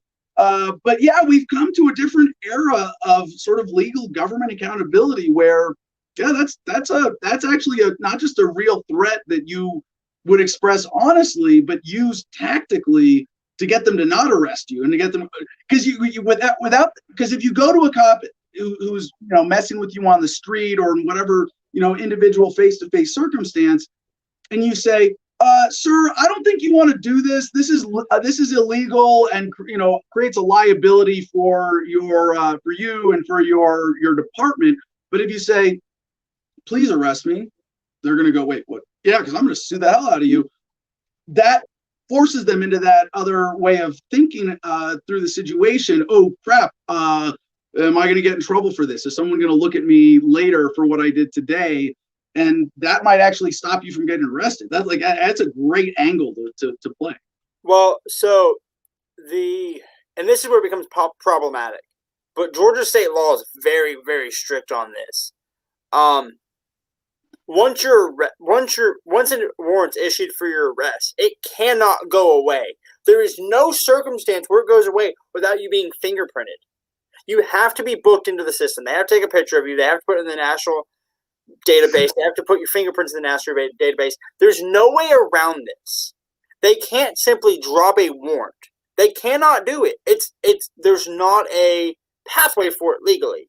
I mean, they could.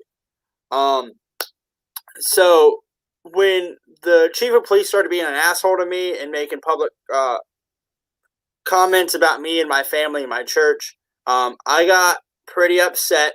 And I may or may not have taken a tape measure into the police department to measure how I was going to remodel this bitch.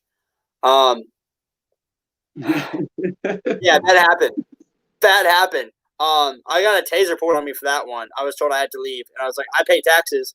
And I sat there, and I was like, I pay taxes, and this one tile is mine. This is my tile. Stay the fuck out of my tile. So all that goes on, right? And here's where it becomes an issue. I am starting a nonprofit called Homefront Battle Buddies. And I do, I appreciate my right to defend myself. There's the big one. Here's the small one. I got pokey things. I got,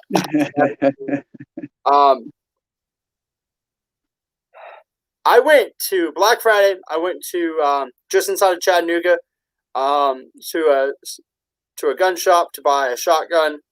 And I was placed under arrest because when they went to file my background check, the FBI called the people and said, hey, Chattanooga PD's on their way. That dude's got a warrant. Whoa, hold on a second. This is new. I didn't know that was a thing. You go to buy a gun, and if something pops, they actually try to get someone to come pick you up right there in the store? If you have an active warrant, they're going to come get you.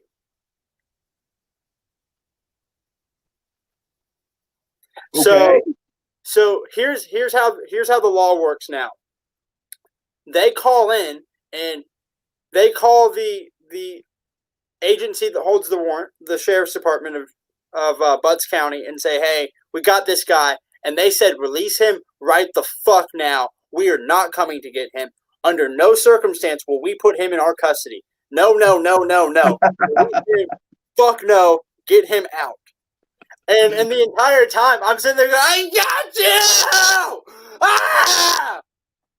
Hell yeah, I've been in a few situations like that where you're like, wow, this is what leverage against the authorities feels like. I looked at the arresting deputy. I said, if you've already impounded my car, that needs to be fixed immediately. I will be taken back to the sporting goods warehouse. I will complete my purchase. If you get in the way of this, I'm going to sue you too. I'm going to have two headquarters, one in Chattanooga, one in Butts County. Don't play with me. I'm done. I'm completely and utterly done. Stop. So I went back to the sporting good warehouse with the deputy, with the Chattanooga police officer, and I said, I'm going to buy that shotgun. And they said, we can't sell you it. We cannot be a part of this, man. I'm sorry. We cannot. Yeah, I mean, you gotta understand that separately from the retailer's perspective, they are under duress as well, and you can take on that liability, but you can't make that decision for them. Yeah. So I contacted a few other sporting goods stores and I explained to them the situation. They said, we cannot do this. The problem is that we could potentially be arrested. The way that the most honest gun store owner explained to me this way: we hold our license at the will of the government, and if they decide that they don't want us to have our license because we helped you, they're gonna fuck us. It's been a long time since we have had gun rights in this country. They have been turned into privileges. Yeah. And they are extremely conditional. You have a right to own a gun if you check all these boxes. You don't have a right to sell guns unless you check a dozen more boxes. And I know this from my family experience. My father is a holder of an FFL for his ammo company, and the stuff that they have to do, it's silly. And you go, oh, this is how you claim a privilege in our current authoritarian system. It's pretty sad. Yeah, it is. So I contacted the state of Georgia yesterday, and said, "Hey, here's who I am." Because in order for me to start a C3 tax exempt status association, basically, whatever, I just screwed that up. But in order for me to have tax exempt status, I have to have a nonprofit inside of a state. So I called Georgia and I say, "Hey, I want to start a nonprofit, and I have to go through a GBI background check, Georgia Bureau of Investigations." And I said, "Here's my deal," and they said, "There's under no circumstance are we going to give you one. Then you cannot have an arrest within 5 years. You can't have this. You can't have that. And if you have a warrant for your arrest, we're going to come find you." And I'm like, "All right, cool." So I am driving home, and I pull up in my driveway, and the sheriff's department is there. Because the sheriff's department's been made aware that I have warrants for my arrest, and they're going to come get me. And I said, "Here's the deal. Before you put me in handcuffs, you need to call Sheriff Gary Long at Butts County." I said, "If you put me in handcuffs before you call Sheriff Long at Butts County, I'm going to sue you for $25,000 apiece. Yep. I'm going to sue you for $10,000 a minute." And he said, "Your time's not worth $10,000. I said, "Yeah, but that's the going rate for causing me a fucking headache." Now, hold on, Stephen. Before you get into the story, I want to point out just a couple other things that are really important in the bigger picture for the audience, and maybe not for my audience, for our audience with Adam versus the Man, because I'd like to think that most of them kind of know better on this count already. But the government puts out this mythology, this illusion that you have rights, that you have freedom. And you don't realize what the limits are to that until you see other people hit them through the cloud of propaganda that hides these walls that are the limits of your privileges. Even to start a business, right? The government, or at least a lot of the propagandists, want you to believe, "Oh, we have a free market system. The American dream is alive and well. Anybody can start a business. Anybody can succeed." And it's still true to an extent, despite these walls that you have to break through. But the government can take away those rights at any time at whim. For you, these warrants for victimless crimes, it's well, if the government accuses you of something, yeah, your rights are gone. Not convicts. It would be one thing if there was a greater standard of legal review or principle, like, well, we have decided, we have adjudicated, we have provided due process, and we have decided that Stephen McClure is a piece of shit as a human being and should not have the right to start a business in the great state of Georgia. Okay, all right, that's slightly less bad than, well, we accuse him of something and now he can't do anything. Well, so you bring up a valid point. I want to mention something. So when the sheriff's department or a police officer goes to file a warrant for arrest, they go to the clerk of the court, for the magistrate judge here, and they say, "Here's what's going on," and the magistrate judge writes the warrant out himself, and they write out what's called the GCI code, which is the Georgia state. It's the Georgia legal code, essentially. So the police officers very typically don't even know the technical charge. They have no idea. It's just a warrant in their system. Yeah. They just go to a guy, and the guy fills out the paperwork for them. They have some lawyer at their disposal. I was fed up. I was angry. So this was months ago. I went to Butts County Courthouse.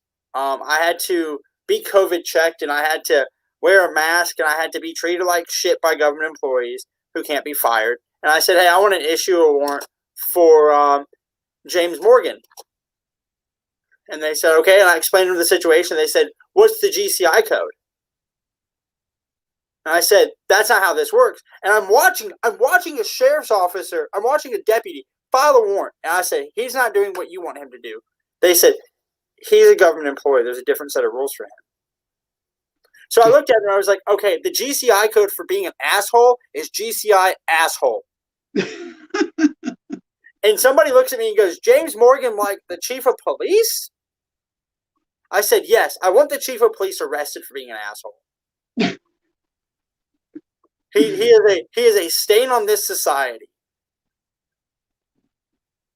And it didn't go anywhere, and I got ushered out of the courthouse. I was lifted up off my feet by three dudes taller than I was, and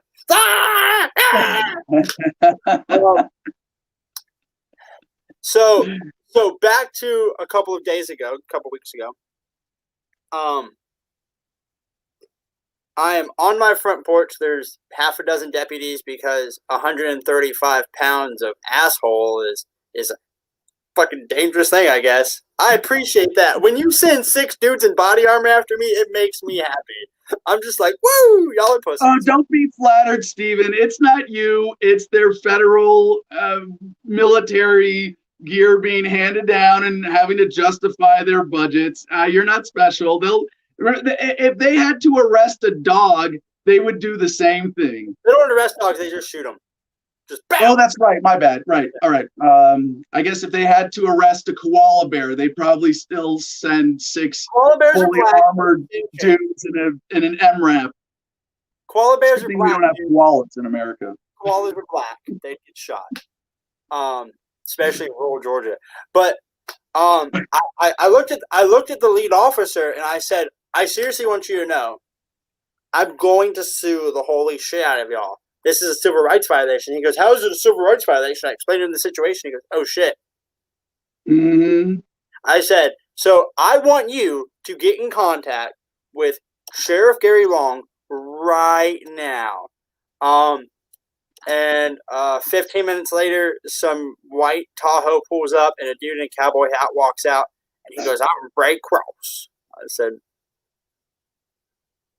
okay, who are you, Mr. Cross? He goes, I'm Sheriff Ray Cross. I said, okay, have you talked to Sheriff Gary Long? He goes, my captain's on the phone with Butts County. I said, okay, what do we know so far? He goes, I'm not sure. 3 or 4 minutes later, his phone rings. He walks away. He comes back and says, unhandcuff him now. So where are you with all this now? Because Steven, I want to, before we go, I want to make a point about Homefront Battle Buddies, and I want to share a relevant Supreme Court case that was recently.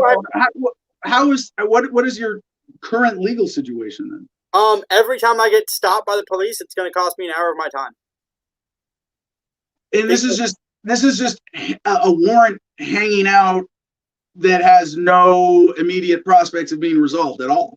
The only way it's going to get resolved, I've talked to multiple lawyers, I've talked to people in the city, talked to people in the county, talked to everybody. The only way it's getting resolved at this point is if Sheriff Gary Long loses re-election to the chief of police.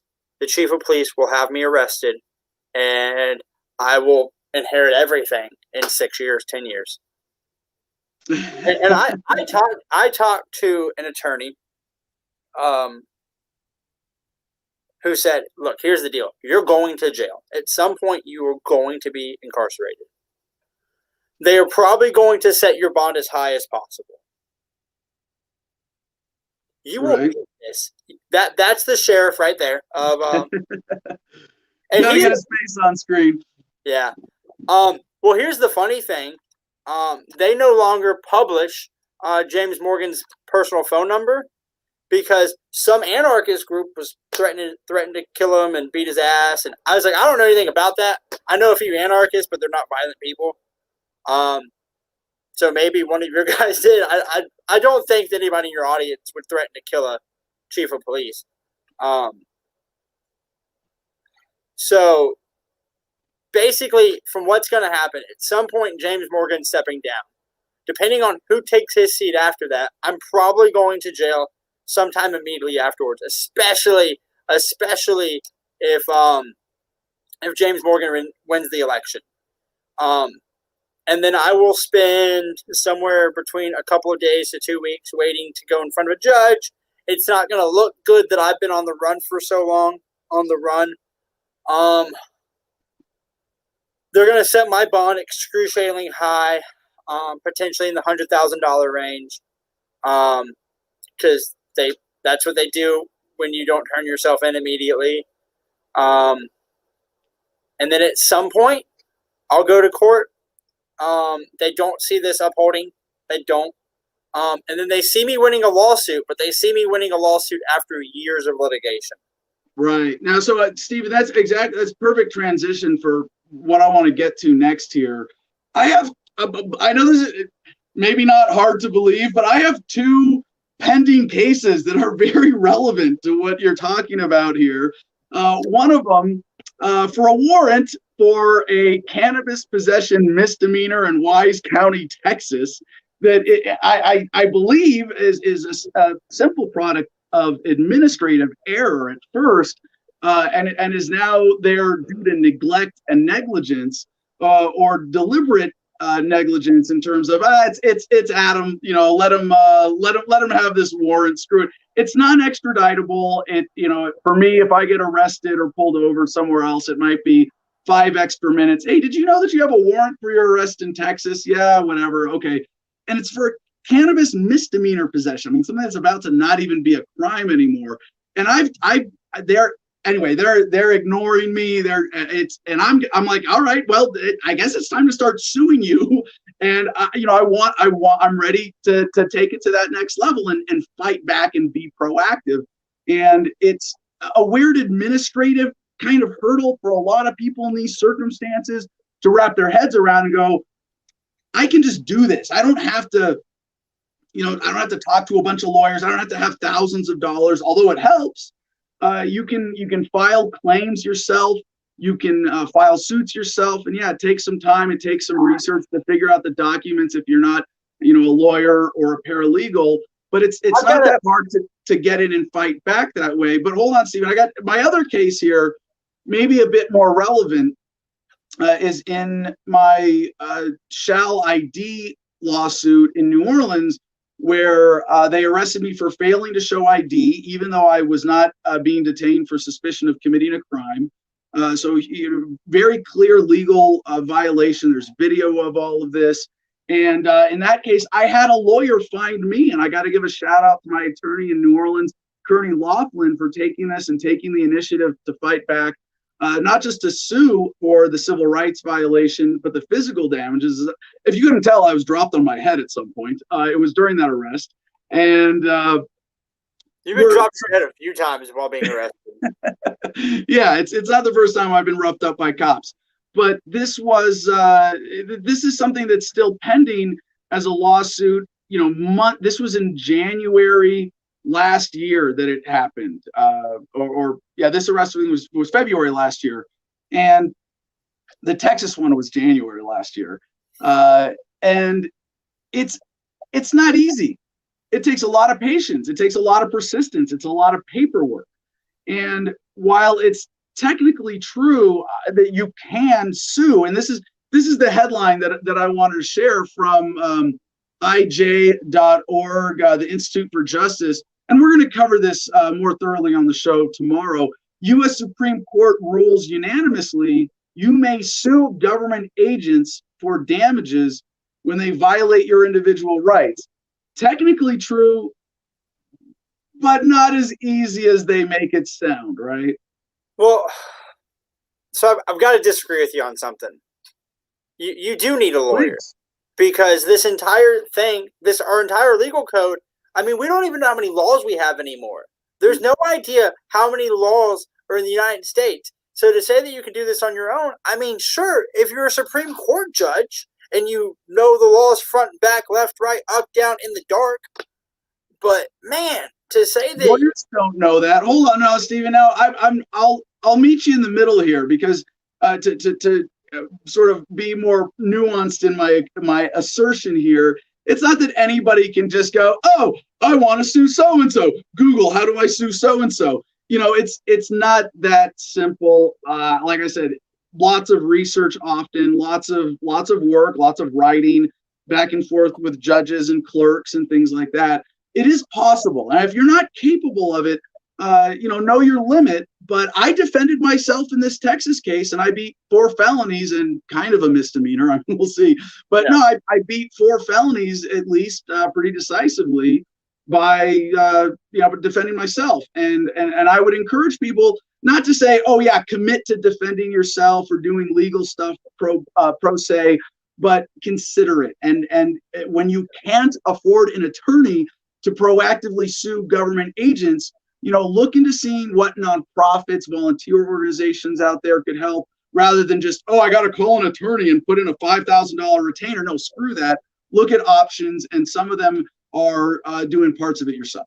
Now, you said something that I want to kind of hone in before we go to home front. In Texas, marijuana is probably going to be pretty legal pretty soon. I really do believe that whenever we, as a nation, admit our wrongdoings, like we stopped prohibition on marijuana, or a couple years ago when we said, you know what, you actually do have the right to marry whoever you want to marry, regardless of genitalia or whatever. And as a pastor, it really offends me when politicians go, the Bible, Genesis, and I'm like, what does Romans 8:14 say? If you're such a theologian, let's just start spitting Bible verses out. But when you're dealing with the nation, when you're dealing with the country, and they backpedal and say, you know what, we were wrong, I think it's just a matter of maybe a year or two, or maybe 5, before marijuana is legal. I don't think there's a whole lot more I can do. I think we're already down that slope. I'm happy with it. One thing that I want to push forward, and maybe you'll help me on this, from this point forward, if as a nation we admit that we were in the wrong for the last 40, 50, 60, 80 years, how about this? How about we open the prison gates and say, if you're a non-violent marijuana offender, the only reason you're in jail is for trafficking a little bit of pot, or maybe a lot of pot, go home. You're free. We messed up. Our bad. Go home. But what's probably going to happen is we're going to say, well, you were arrested back in 1989 for 20 pounds of marijuana, and you're going to rot hell, motherfucker. Like, that's what our legal system's going to do. And it's things like this that make me angry at myself for enlisting. Oh. Like, the fact that I defended that lawyer, the fact that I put my life on the line to help that politician, makes me feel like a scumbag. Well, Stephen, I know you're a little better adjusted than that at this point, and it really is a perfect transition to talking about Homefront Battle Buddies here, our new veteran service organization for veterans who want to seek community and therapy outside of official government channels. And there are a lot of reasons that someone might want to do that, either for better treatment, or to avoid certain legal liability, or to just stay as far away from government as possible and be able to seek treatment or community, whatever it is, with other veterans.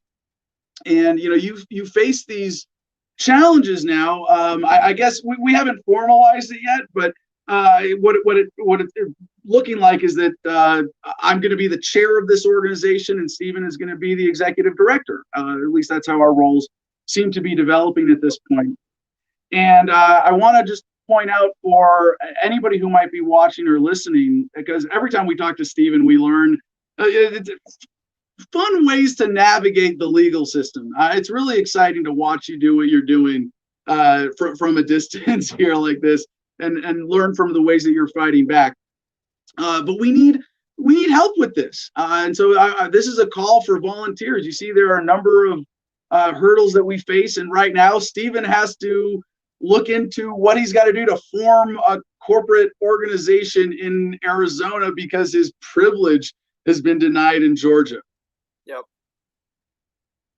Oh, and here's the thing. There are GBI officers who know about my case, who are aware of the fact that this is wrong. And still, the GBI can't allow me to operate a nonprofit. And think about this. This is one of my biggest issues with the VA. Here's why I don't deal with the VA anymore. I have insurance. I don't need insurance. I have insurance. And here's why. When I was 20, I got severely injured. I went to rehab for a year. I have a Bronze Star. I have a Purple Heart, all because of that one incident. I had to relearn how to walk. Okay? I come home. I leave the state-of-the-art medical facility in Hawaii. I come home, and I wasn't having nightmares. I wasn't having flashbacks. I wasn't having night sweats. I was simply having the inability to sleep at night. For some reason, it might have been the fact that I just spent 18 months in Hawaii and now I'm in Georgia on a 6-hour difference. But there was about a 2 or 3 month period where I wasn't getting a good night's sleep at all. Mm-hmm. So I went to the VA one day and said, hey, I'm having trouble sleeping. And they looked at me and got some information. They said, oh, you were in a war zone. I said, yeah. They said, and you're having trouble sleeping? Said, yeah, I'm having trouble sleeping. So after waiting for 5 hours, they hand me a yellow slip of paper, tell me to walk down corridor F, go to room 502 at the Atlanta VA. These are real places. This is a real thing. It's corridor F, room 502. I go to corridor F, room 502, the Atlanta VA. I hand this lady a piece of paper thinking, oh, they're going to finally make me an appointment. I'm going to talk to a physician or somebody. And they hand me a paper bag like you would get at Ingles. And I'm like, what? I am legitimately confused. And she said, here's your meds. I'm like, no, I'm here to make an appointment. She goes, sir, this is the pharmacy. And I look up and she goes, you are Stephen McClure, right? And I said, yes, I am. I'm here to make an appointment to talk to a physician. I'm having trouble sleeping. She goes, oh, this is going to help you sleep. There were 14 pill bottles. 8 of the pill bottles had on the side effects list of 8 pill bottles out of 14. Yeah. Suicide. Yeah. Yeah.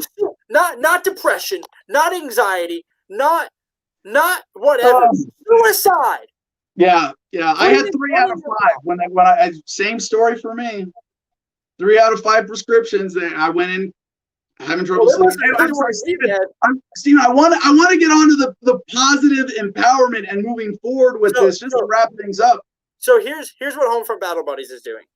When me and you were in, we said the guy to our left, the guy to our right is our responsibility. We get out and we lose that mindset and we go, oh, you're a vet, I'm a vet too. No, what this is saying, look, even though we're out and even though we have trouble with our government at times, and even though we disagree with things they have to say, you're still my brother. You're still my responsibility. I'm going to help you. I've been through these waters. I've navigated these waters. You don't need to take 8 pills that are going to make you want to blow your brains out.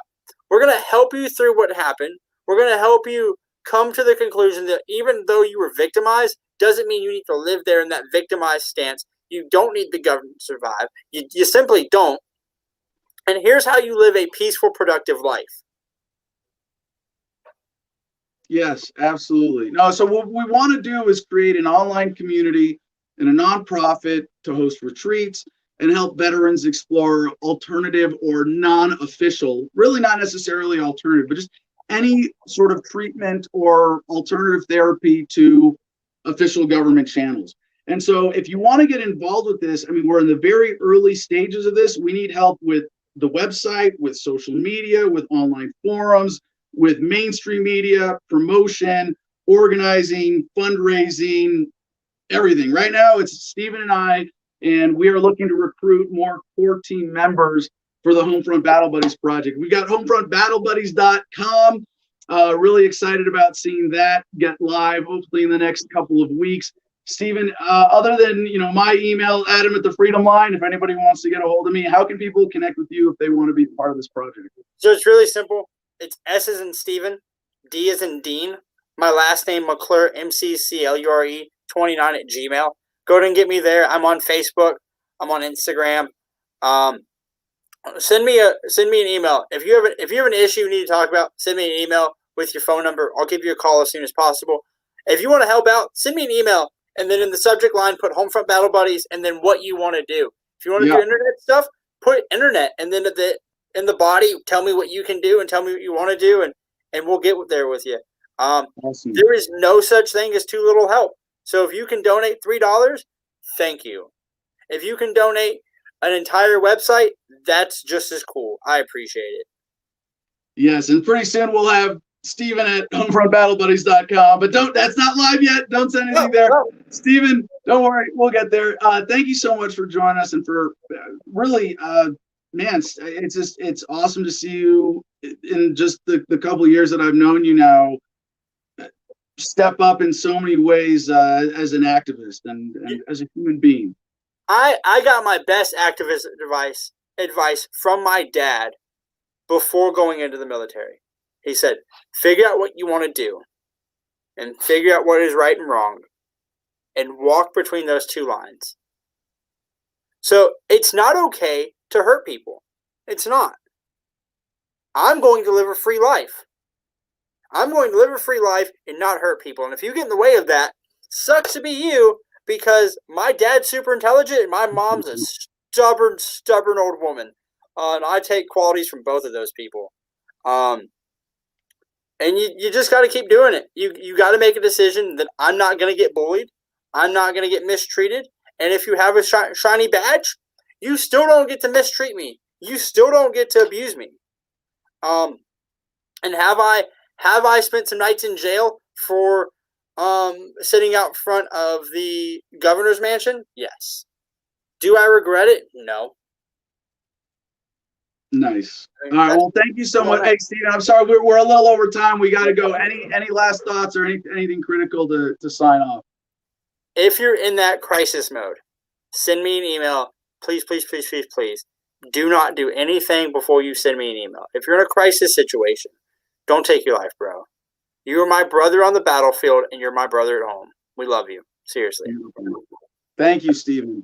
And I think we would be remiss in this conversation to not also mention that GIRightsHotline.org is a great resource for anybody who's still in the military or dealing with legal issues with the military or trying to get out as a conscientious objector or for any other reason.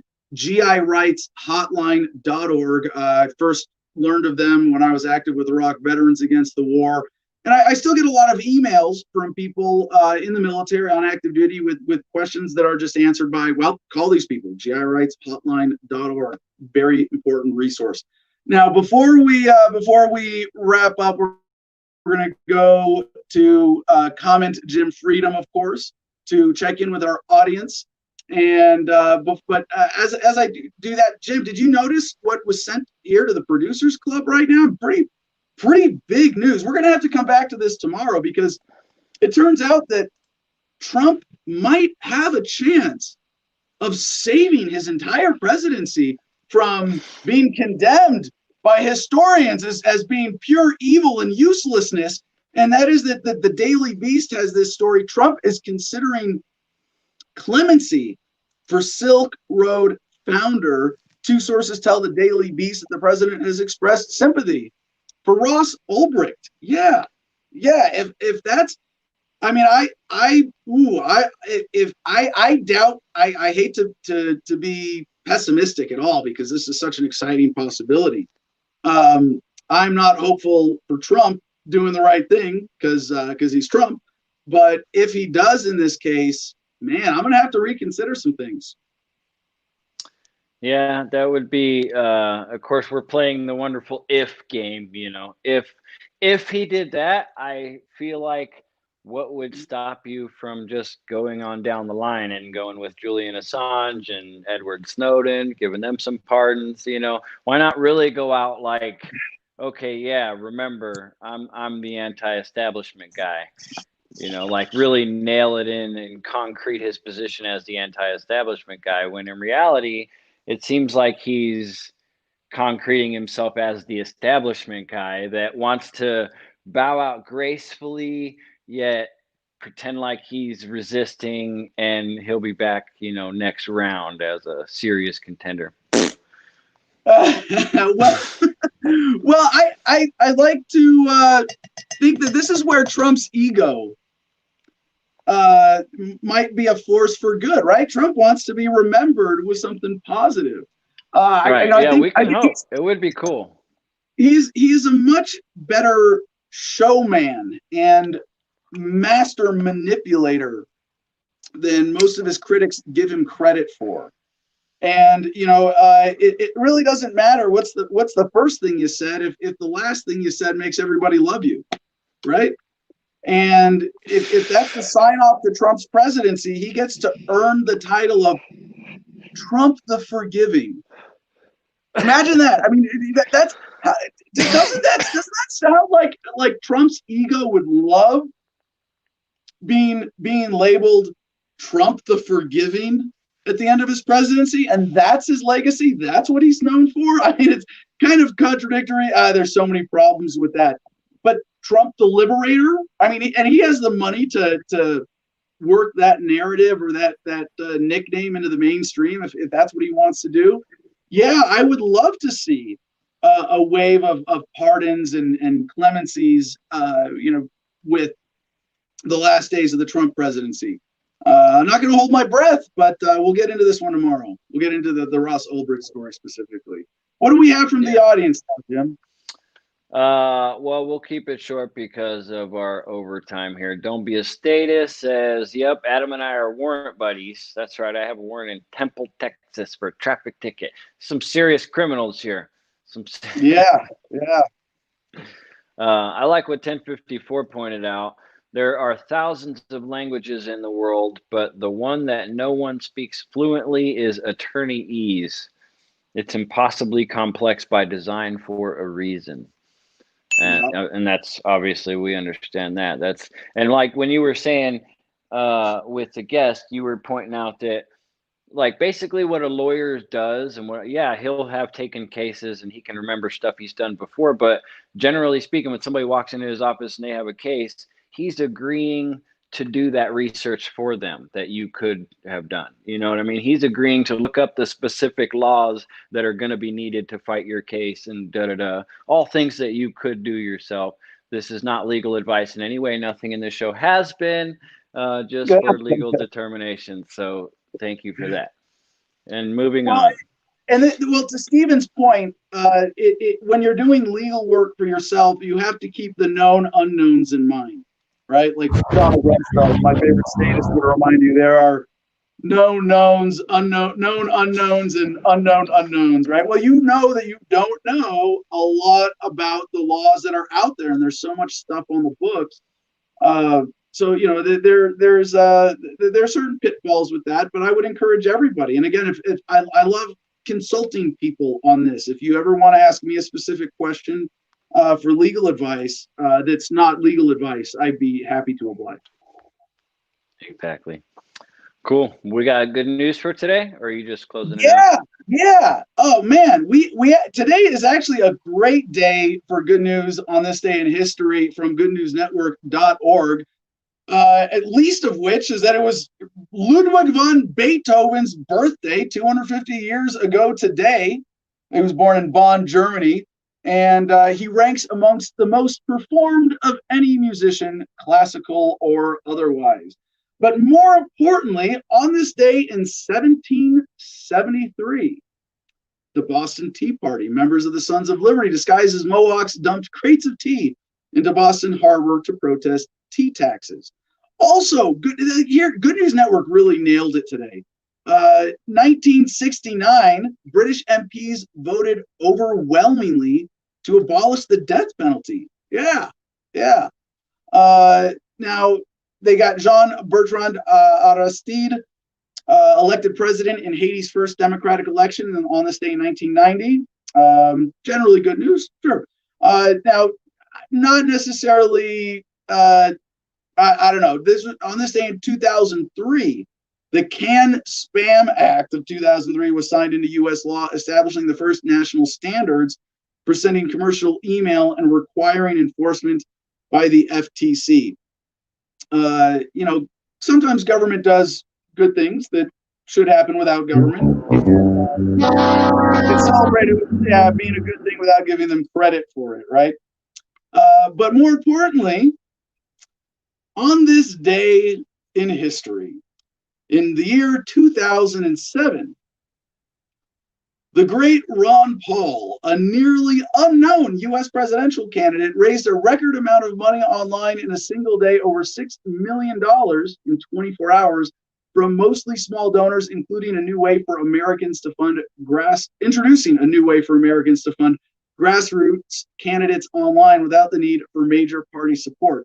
And it wasn't just that, but the Ron Paul money bomb was spurred by the blackout in the mainstream media. And they said, when he's nearly unknown. No, someone who's nearly unknown doesn't get to raise a record amount of money online, but someone who's blacked out by the mainstream media, whose supporters are pissed off about that and want to make a point. Yes, for someone like that, Ron Paul was able to break records and make history on this day in 2007.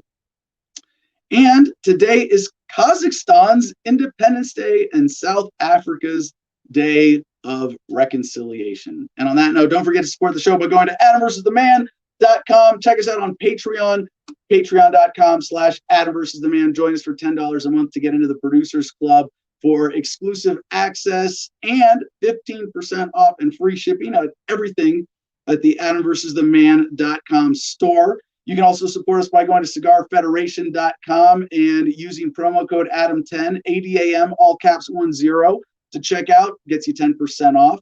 And MakeThemDebate.com. Check out my profile. Pledge to make a debate happen. Really fun mechanism. Let's make another one.